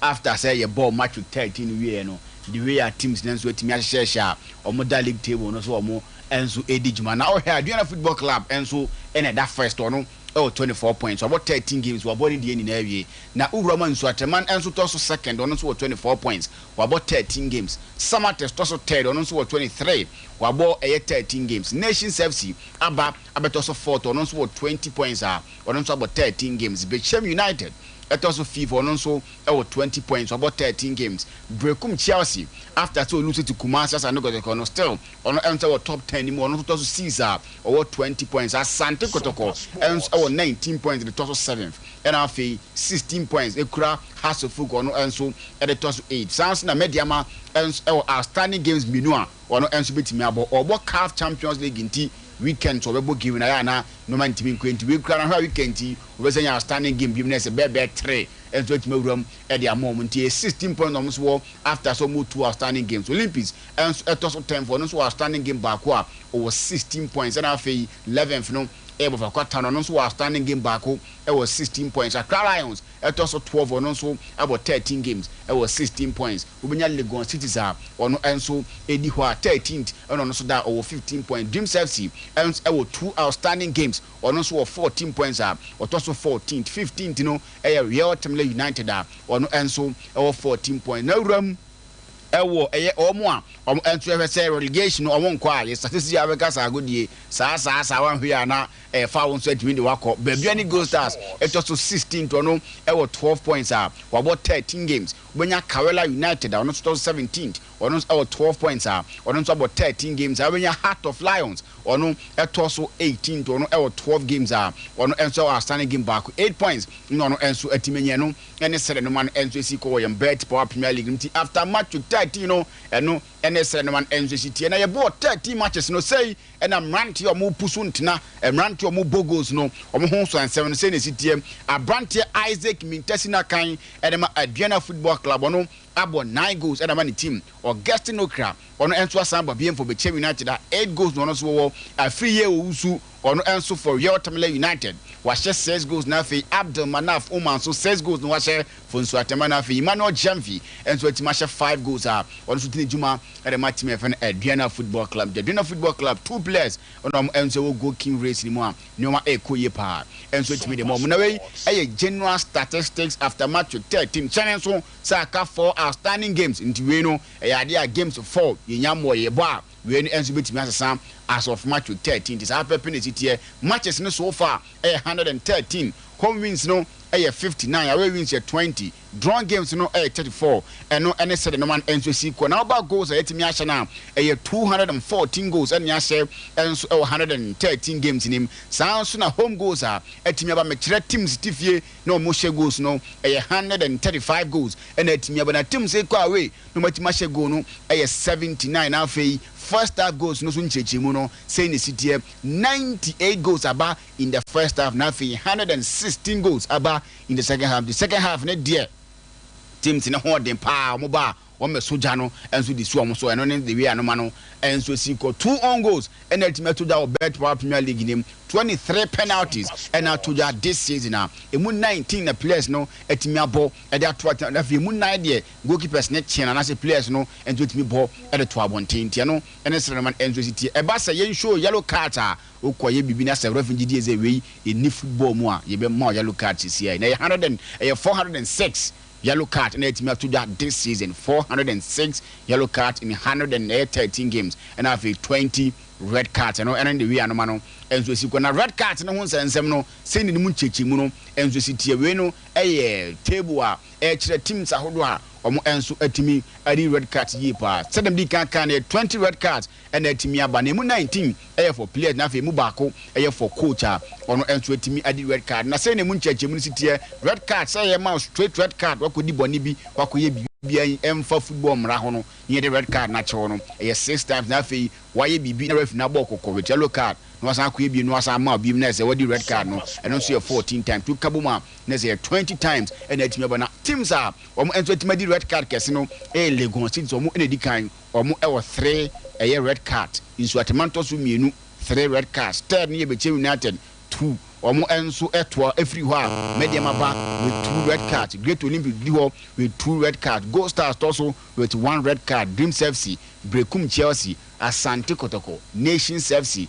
Bofakatano Real Tamale United na fi Heart of Lions omuni na enso adi red card no mako eno ene sere no man enso titie o yem bet Power Premier League ni mu after match 13 na be ho nsem no at 20 match 13 ba na we no na Mantia Duba ko ejidie se omo bom ho moden e kire se this week no and a weekend dey twa mi no mo bom modem mo team no say ne sitie coach a odi djuma e dey ma yin team no e best mark obi mensa so be free be chima wura mu wo yetmali akoche kawela kama akoma ko 9 de na se wanga se na beti magina bench wo enso team e dey ma na oh ha Mantia Duba ko no say ne sitie Kwame Aziz esina kan e dey ma Legon City no and I post nim yen right full back no be ya Brantia je fan Emmanuel Boahi osina kan e dey ma Nations FC sanso e dey benya Brantia je fan Emmanuel Adusian for Samates no e we yen left full back no yen center pair no e ya Brantia je fan Samuel Osaikofo for Betway United na fe Kwakudua Agauli ye ni agro ono so for Nations FC mrantie nanya onwo ye center back no edama no so owura ye mfimfi ho a ye bo eye 4-2-3-1 formation ti 2 na o megina defenders nanim no aya branch e fe na slash tremosina kan edema Adriana Football Club no ebe gina na masis what am I we bu nu ya se no nya manafo no so beja pass ball no edema attack no enzo atima kwa kobo no ede ato atinam sanso na ohwie na mrante no bo ho wie pe obenya omo yen right and left no aya branch ya ye fe Evans or Saibusu sina kan edema Samates na fe wanya branch fe Augustino Kronso abon tenten wa ho etim da menese bibia enso ekwide ma yen team no na obo animu ha me kire we attacking me for da wanya branch fe Joseph Mreku osina kan ma Legonsis na fe Steven Mukola Dese enso etima lead yen attack no enso etim da ma yantie no ene mrante duba ko a ye omo after match 13 say omo de mo soani e ma coach e fe na Bismarck Kobe Mensa enso ejina be nya for to no ma no eno and you anama enso city na player of the month of November eno ho nsensem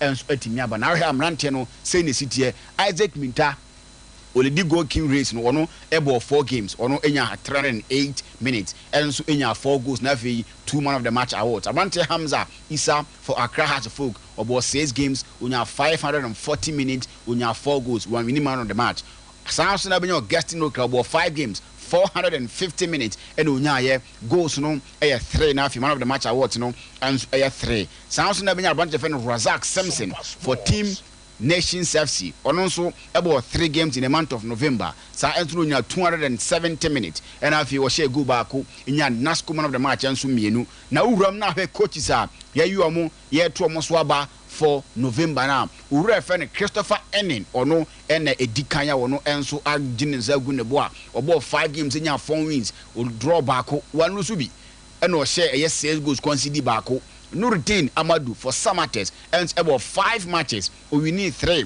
or draw back lose back or 6 goals and or concede 2 and no Samates dear no coach friend Kasim Mengo Kanzi and so didn't juma at the Nation Service one so fanantuma boy fra bon homo pa 5 games no boy wins no 9-1 or draw 1 draw bi and no lose back or 7 goals and concede 1 goal and so team ho Tanko Ibrahim for Accra Lions or also about 5 games for any team wini miansa or draw bako elusu bako or share 7 goals and or concede 5 and then somewhere to job with the homes and some at the air to any coaches any players are in the month of November so for you almost tonto well be dino now for more team the master and our player of the month of November now coach of the month of November Abu Dia Mate mera se party and Ricardo Vaz ma me call me mana bana fe yen Roman Emboa na ne man de di pair from and I'm pejam me mo final draw no be star 256 star free hash star 256 star free hash na mo Betway se men kan franchise ni e wo so Roman na the golden booking code no di ejuma at www.betway.com.gh www.betway.com.gh na boa na bibibia enso akoye kama pede amade yanze wenye du fie no du nwotwe ere kwere mu ne matches outdoor na wo so kona okokotwa na udi abenye ska bibiri na the golden booking code no bebi atwe 100% okeke so a na jese ba code no mfa bi nkan emfa bi nhim utwa from 1 Ghana to 50 Ghana ediwa onya sika na ba kudin so a sika butwu na abomode na usa etimi akana ne makoye pede amane uramu omomo venda bi ona uze omo posters ne bone atro top up your top up no na Betway won hihye papa etimi ere ma Betway terms and conditions ya de omo apply no omo djuma di ni ma ebo amane ma deda ye pe etimi ere ma djuma na me ko lawyer ba na ref ana afie nto aso ni nkomo na de ma deda di na bibia nko edi we lawyer against ref na ye ramigina bibia aboko de abunya mi adu bibia e kama na so me ho ye na no so na mu say go na Emmanuel Usu yeah Betway United guy na share na mo ze na atwetwe bia fa say ha no ye nye ne man ka go we ni nye go ketwa camera viewing angle yes e quality camera echa na the stadium ambience commentary be a day chase be a Peter Drew bi o kai sa Costas Manolas go no share for Roma against Barca yes enye go hu bia but commentary but the description commentary no exactly the mess also the one about is a quality and you go kitwa and I show said this season no goes na ya witness say it as a league or FA Cup they have been top notch Also, free kick goals are bad. Free kick goals are bad this season for league in Impa. Yes. So it means the technical abilities of your players, you know, from such situations, they improve it. And a technique on the balls, no, so more improving. No, Tino also to me, Gina Center. A summer ball, no question that in him. But you also have to look at player no one. The anticipation say, na dream no susu say BB say BC. She, Otio, just born 10 na one no who ye. So one take it 2 touches crowd, just 1 touch. So you have to appreciate the player's technique. And you're beautiful. Now we Puskas award. Now commentary and dead way. Minimum the cry. Babe, I go ne dey go it means I was here intensify publicity ne how you see a promo ye football product, you know, highlight games nankasa. I think sa kai kakra media no crowd e ade say improve you all. Big man say mami jamu man na rep na go with the MC go mu Luta ref mo winning team no. Ref mo winning team. Winning team. When your boy ayebo sir. Ref ma for winning team. I know a shit brutal. What's up kai on right? Listen no. Powerful. Ref. Ha bakuni. Asante Holiness. Okay. Number 9. Ref for them a minja man. We need team ni. We winger. Oh okay. Team captain ankasa o. Oko team captain na. Ohu team captain pe. Onko the honor standing for assembly member no. Now ref started from all. Inti kremo de ko we mama me. Member captain ni ansani about wingers. We say another winger. We need a left winger. We obi to me no. Oh ni no. Franco break you. Inti captain ni. Oh captain me, captain ni. Yeah. Wow. Reverend say wages or the for me. I say omo mo pe assemblyman wo area that's just about electoral area. I'm say we friend Joe Sachi and say ono standing for assembly man into ono and if say among for person yento abanma no. Wow. Inti we and ye didn't say Italian. Yeah. I'm AK no crowd ekumi. Sachi Italian. Yeah. Assembly member that yes waba. And unity committee for no so balcony Asante Holiness. We are right winger. Asante Holiness no man. Unity committee. Yeah. And it means aka ba mo ba yi ba ko ne ba na want me. And Frank Oponsuni. And aka obaba ko. Baba. Say the only lady as my wife on so no. Wow. Na me ka we need team la.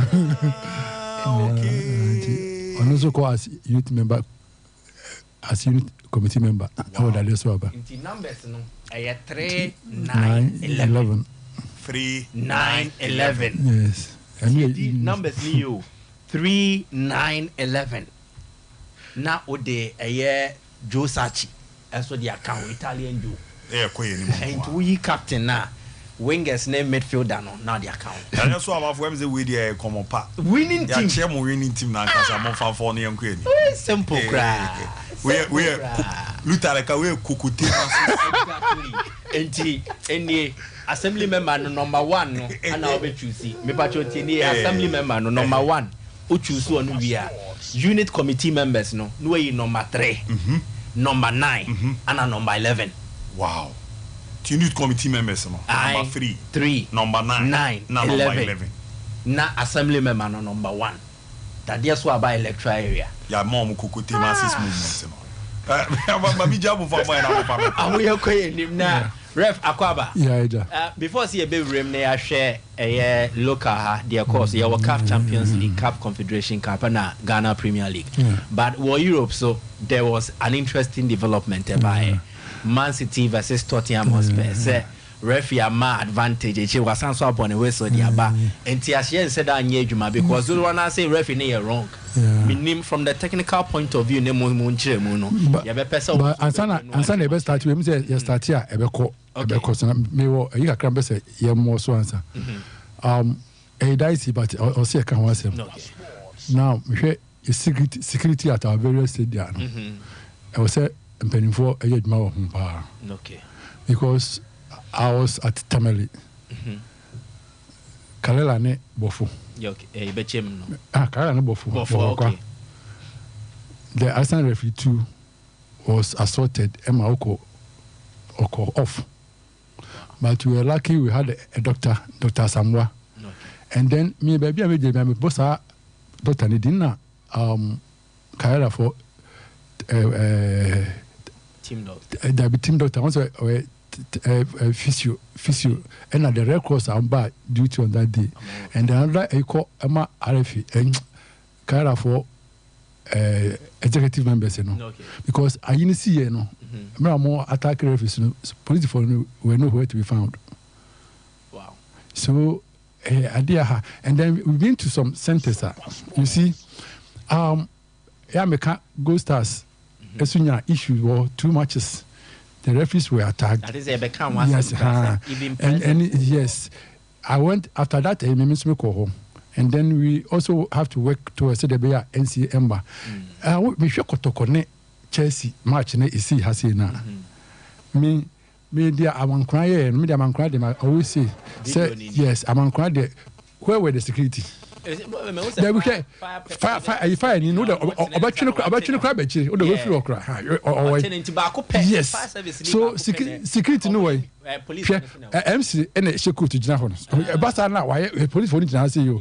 Meanwhile, obi proud. The police for me no any nipa ba ko na one the other one no. Into Mike, if you say the security no, omoko park no for a purpose. Omo enye hwe se GP on why they in charge of security arrangement for the FA. Because the mimi who in here 2 things the same venue are. Yeah. Medium and able is that. Yeah. So security personnel like a detail of for the game. Yeah. Yeah, mama konwa mama tena se face. It's no alternative of her ball.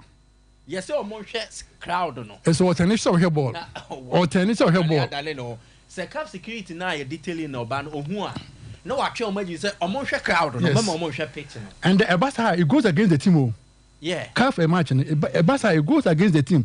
Into what's a honma, what's your fine team no yana amount for NTS.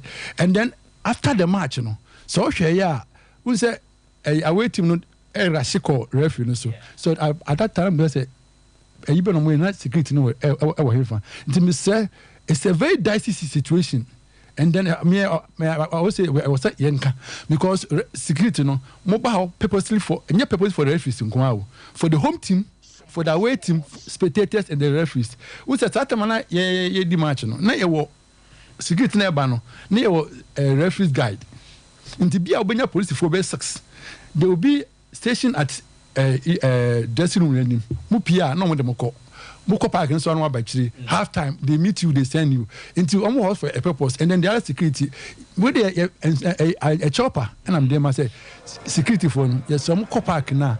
Among supporters and now because I'm sure say you see sebi also be proud say about opera but because of for me to no na me amwa and oto one sorry the security much report to into security no enye one center we mean to a lot of centers. Yes eko enyema bebre into me say enye because we call Abrankes here and so the same thing the security no me I've been all the center be am be am problem with the security the say the omo person ye ba referees ni ba ye adwuma no omo so adwuma omo be ye yesre omo yentimi nkase bi yentimi na atum say omo nye we but they are there for purpose say ye na ye for fans yes in TFC say your call be no fan but adwuma poti am ye say ya de ehia ye ho say brabe ye comment na fe ye hu a abudi abi ne kete and make say adara make say no visre your my first boss obi ma comment na say na Johnson de no and no call washroom nyano commentary. So I was asking myself and the boys in you. Yes, I was asking myself say my obi cry bu ondu ayi ona nka no ye furu enti no me problem say ye ko ye nim no ene me is me enya nya na say atiba bi wa hu adibo ma wo ba wo ntimi nka as the key president asem na o kan de mani ajipa mugi omo kan mo nya munja zo mununu asenchofo yeah was it so mo si mununu ai pa titruze omo kwa asa mi zone wona wo accreditation da kom say o access to no ono bi be ye niam bi ni ade aso no wa asem o try so wo chem kra kre na na ono mo mwa offended nti onibu afu ena sebi omo so kan no anhwe nya be kasa bi obakasa bi a o challenge na now yen me fi say o try so wo chem match na nya me fi say baby a yakọ no say me I always say in football the players, the referees, the MC, the spectators, every yen nyina ye shomase yen nyina ye shomase o nti say omo ntimi anya bibi na BBC a me da bia maka me say ya ne nhwe de last year kotoko Chelsea match obi ani say ye this year on the AC abo bia me ne pra have you seen it he said brekum he said we na AC no say omo muti brekum no bia omo nim de AC ohun na de wo yi so ye ko ye say the return leg it means just security de omo nya proactive my yes sir nsembesi ref yankomen na Krebo, so why a crowd I call Manchester City Spurs. Now, referee Simon Hooper and Agent and Fifi. A counter-attacking situation for Spurs. Into a passe born in Holland. Now, Holland, a passe born near Faono. And son, oh, sorry, abo. Into referee near Hune clearly. So I signal, so, oh, what twice on a mumbo game, no. Into almost twice a game, Holland, a man pass a wee. Now, referee, a sans wash and I say, Davy. Monfan break chain, a memorable free kick. Ref. If you say, Senkabia Holland. Yeah, my advantage, you know. And I can't be so far on idea. Okay. Or every day because you're on say so my advantage, not say materialize here. You have every right to recall it. We say we go out and then first be only play a picky ball na kwa de kwa the best stop game na. But we know my advantage. I tell some players in Boma omo ye active pa. Enti office or top form but on top form was sorry for ball no. And then I was ayi. Enti basa na the team no complain. And then you go into we say Basa you know because a power. And the I'm kind of say you say abuse your power. Power. So the aspect of advantage anyway. I'm run say a true binam ya me power. Me parliament na compare me manonko. A referee. Yes, and to me. And to call in the back no. Onyan fonso but the understanding of the game at say. And it's seen no at say. Nti etura bia we say no ntimi kan say we say to bia so hwe match na say bia advantage you bana say referee no ba we say supporters oh advantage oh enya emrane kire say or that power say or more advantage no but we ama e dey na we aha nti ye advising say o more advantage na so we say na dia na is the player na okotwa ano na bia we yes an o so man card. Have you seen it? Because we been see here, and but say we say and what me as for no I try no or to would the match yet which man to or to hon man no so mama I say a chakra ye pen back refill of brother member obedi kotokone has match wa na no more I player ben say I pay say no dwane pa into mu twa no to penalty area no na bisala ma advantage o sori be say go wow we try to form o and a player no twa ni nya mu nya go form yes no mu yes no o mu nya to form and na o sori ntem we say no a short player to o sori na pa o say go no and na we di match me then we di match na some advantage e di go ba we need ji papa and to we say no we say ko jan manoko. So the referee was not wrong. So far the laws are concerned. Okay. On the power. Okay. That's the understanding of the game. No, says people. I'm for sure. Ebia we say that time now we and Ebia and Kobe pass if you want to pass na ko Ebia or the ko we almost got on the man ko question and now we there some much also about 3-3 into there yeah well you on Yembra Cup Champions League Cup Confederation Cup you started with the Champions League Midiama and Belouizdad ne boy game no and they 2-1 advantage Midiama but there were some incidents in particularly the penalty about the Belouizdad no Midiama so made shout for a penalty and it is the incident and then the show screen so into what train and a medium defender and then the nice man we say so kaya sa foul in Shatremane medium ya ewo medium takwa similar situation we say guy no tough ono owura mu say ya onko de na nipa miensa into ono no pagya owura mu no say defender see said oye ya sa adwumoja into me feel say there wasn't anything wrong and then the referee was closer. When the referee is closer to the scene I just give the benefit to him. Kemo mesra wa bra we chikakra ye be hu be a referee no etina e wo clip ni minti the referee ni say odi no hon ma on so hwa hon e chire hon ma so hase eno because of where the assistant referee is standing no oja and you be ha amano so even so who and assistant referee will come in and I go so obi am yes obi am rokon yeah to hu ni kreto obi ti when so oba hono nti eno am feel say this one should be a penalty and then the referee was so close and then ya na mo kan so analyze am can say ubue mu a so o pa ka ka say bibiansi but you look at it say ni nine no na assessor so say hono mo and so there me say player now on wo ya penalty on rush call referee no so say players ti nyame amwa and I call in a pa or the G.W. Maybe now yellow card you've caused the team. Exactly. Players so almost and you're very careful. Then media so almost claim for a penalty. And also born in watching the rim or the Nafa so leg over then Belizda defender no yes or tackle. This actually Michelle and Assessor margin initially no different. Maybe I'm your sentiment referee.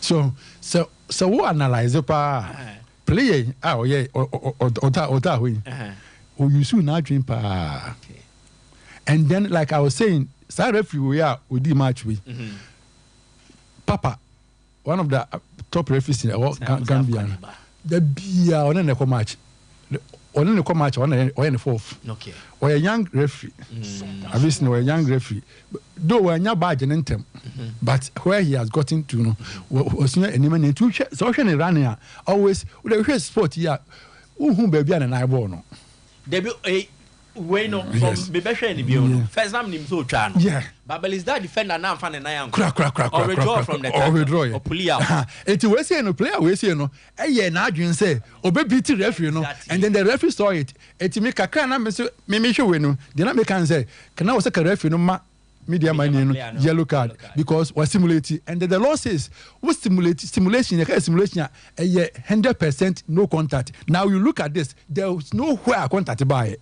So into command yellow card and say come on for what you see because like what people are now watching so my yellow card come on for because didn't see about we are ne nana kan kra but we can no no ne nana kra or yet to nana kra we chire that so these are sort of things that players in there so we match no guys say there we match now we chire into FIFA I will know she me say they want say referee by bench situation now we take wrong decision or person say who watch it now we take good decision. Okay. Yeah. All right. Ref, young CAF Confederation Cup, Dreams FC, and so any Rivers United, Nigeria, and a boy.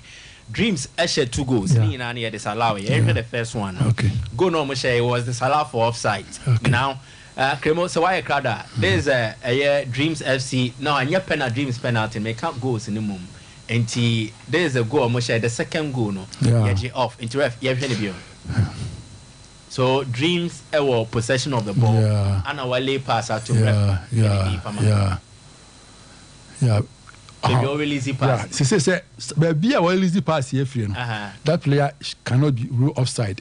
When say me can say me I am a referee in BBS me say ya judge offside no time man ni pa e ball nti me ya me use is and I was is near present and I was near pass in the start time no has here na me fan was start time I ya me ansana all ball no player no offside na so on your offside na so ball na say odinim nika e be biti wa nya time na oji ball no ye judge offside but so what hwe na ya asa referee no hwe bia wo ono wadi kai exactly.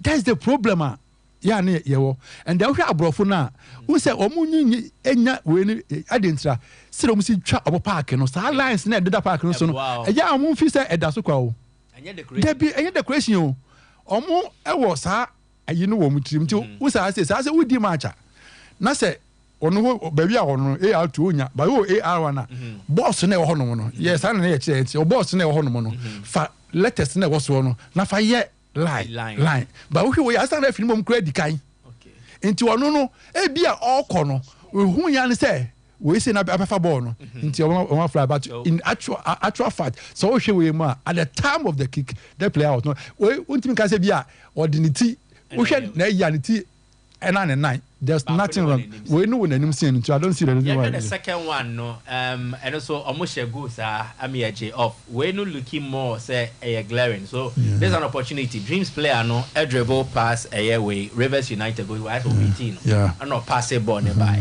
so this dreams FC player we pay Jan and your ball and to we say no similar to House of Folk and then Gold Stars House of Folk at baby any we say there be a man for the atom team said the goalkeeper is the last defender and I said my catcher was say you emphasize into a team because law no can goalkeeper he talks about the last defender and then second last defender the reason why I always say the goalkeeper can move forward we say no goalkeeper no move aba and the player akodachire and they say the akodachire onye goalkeeper and you be a goalkeeper no da no and they say we now all ba no say baby obeda say see ya no say your ball no e wo ha say ne de man no a enkonye offside into the end the course je onya ya o pa house kakra bi mame ya ansana obebo ball no hwe goalkeeper no any player we say no we nan kan kra but what say the most obebo ball na wie no na one defender between him and then the goal line until emfa goalkeeper no emma me say enye yi into the omo na hwe be bia ansana obebo no ye hwe be bia player no be die ball no hwe bia obeda until say no one defender between him and the goal line goalkeeper no ewe nim friend nti eno ni ade ba ko a empese ye hwe ni and another ade ba ko a esa ba ne say kotokone mediama go na mo jo offside no obi say goalkeeper na punch ball no man no nye emfa ho at the time na ye bebo no the outside position in the goalkeeper no the man no gain advantage by being in that position Mate yanko penalty na dreams for no na omugidi say e was anka e wo mo nanso ankwan fa mo nti ref body defender no ehoi oye so clear anyeye na dreams player ne kan e de fan hu se ni koto dwe no abo dreams na and obia crowd start pushing no achire exactly nti hono no when I was watching this match I was just referee na him fan na owo went me hu but we look at where the referee was standing o se kotim hu I say otimi hu de esi ye nyina nti I don't know de nti a bia yes e bia me hu de nti a bia wanje because ne nan crowd and nsan crowd wo no ne nsan na go tweba asie no esa pushi no so it was a clear it should be a clear penalty you from Niembra ya league ni mu na Samates ene bofo na bebo abrankese Samates so penalty decision bia na ref ene just wa hu ne nsan no nsan na e wo no eno na ekofa semba no because opushi no free da so dan ho and your lord say opushi obi outside na ebewura penalty area no mu a eno ano into say no all right Kremo yanko enim na House of Folks who complaining about foul bi a ya je edema ediana and then they lead to ediana the only goal of the game of the share so referee into has ni no enai has ni and share white no into oba say bibia nsi I say wa anya no hwe oh into on player na totoye now look at the situation we say Costa is a player wa winni mu no wonye foul ma Costa fa hu e ma wo referee hu fa hu ni da wo de onchi ball no chi ball no e hye ne bo na bo foul kura obesa ba so eye na yi enti me always say me sa player we say me share ni bia kemedwo no sa medwo abende na me ye be expression na me catch us the master ye show park na so na we no we ye na wo ba na wo ma na card ni kuta me yes esi ball no so and na we go two ball ni na no nti enema say no they should not complain and then me I always say the referees who say ye problem ka ya na ye nya ne say referees ni ya na enye consistent yeah, na consistent. Nti anu ne ba ko a ha nti we say there's nothing wrong with this. Ref ebia kem nti o da fatu nya mbo e beto aso na watch send na ye de nkonti abu Mami ndiye mfama why. Mate medalse party revenue my kaza bodu na uzampa. Mo bo mo de baba berera man sama odo na etimi e course no na finally star 256 star 3 hash star 256 star 3 hash na what revenue aba bitwa na wadi me baba me final draw no na nema akoye pere ama Sompa Sika promotion na drinks no makase mienu a Esmas ye didi no mixer 5G na mizo fruit drinks no mixer 5G be mo ahoden sonko a obegia won na so na abo ama nema dadin pa etimi era mezanse abomode den abama eni nupa odo na abomode etimi aya na jeze eni ebo na nema dadin so era mantia ye na aba abani to na aba de dodo na eba be ram no mixer 5G na odi amom be mo ahoden sonko mizo fruit drinks no enso aba no edin ye pa organic fruit so ne edi aye na eduaba no I dia no boa mo ahoden sonko opedodo na to a 0246 270221 0246 270221 at 0558 106348 0558 106348 nembwa mane manku ye fama me awodo na eboa na on setimi akabintira for na ye final draw no na fie page mu exactly 12 news no beba na aba beto aso 8 mi amount mo pick we ne mame na me hwe number krona na ye bo modern na etimi anwen ne we ya na ye wreram na mo na hyehye no intimi ended that dadin ni ade ati no no na ni no ebo mo trade gu no ntino boso get where the winner the lucky number is 0549 478 0549 478 mere sima ba ko aka no se menya no na me ne di nkoma na wa confirm yetimi e di amame to read here ene so obefa code ni dia to chene be san ba star 256 star 3 hash star 256 star 3 hash na wa ram na boa na bibibia de yi kama pray timi e da man dia no pay 500 Ghana mienu konfoaje o chance ye bebe sen ramusa na bibibia ko yi pay timi e de amount mamre na minyana na me de na wi na ma pija mi mu na ya bomode na de akibia etimi ato aso e de amount ne we ya ti no mehwe etu ma pe mesen akona me ne no awi na ye timi edidi nkomo zo nye ready so na me pija mu na me nko zanze memre no asuna yenko kokuru mo 21st kan come so ye after no na ya bana fidi akibia etimi ato aso de ama open Sompa TV ni na on sa kan let no. Hello. Me ba cho on sa kan let no Sompa TV su ni Sompa Sika promotion. Ba ja mi pia kai sa mi take. Ene wadi ucha say.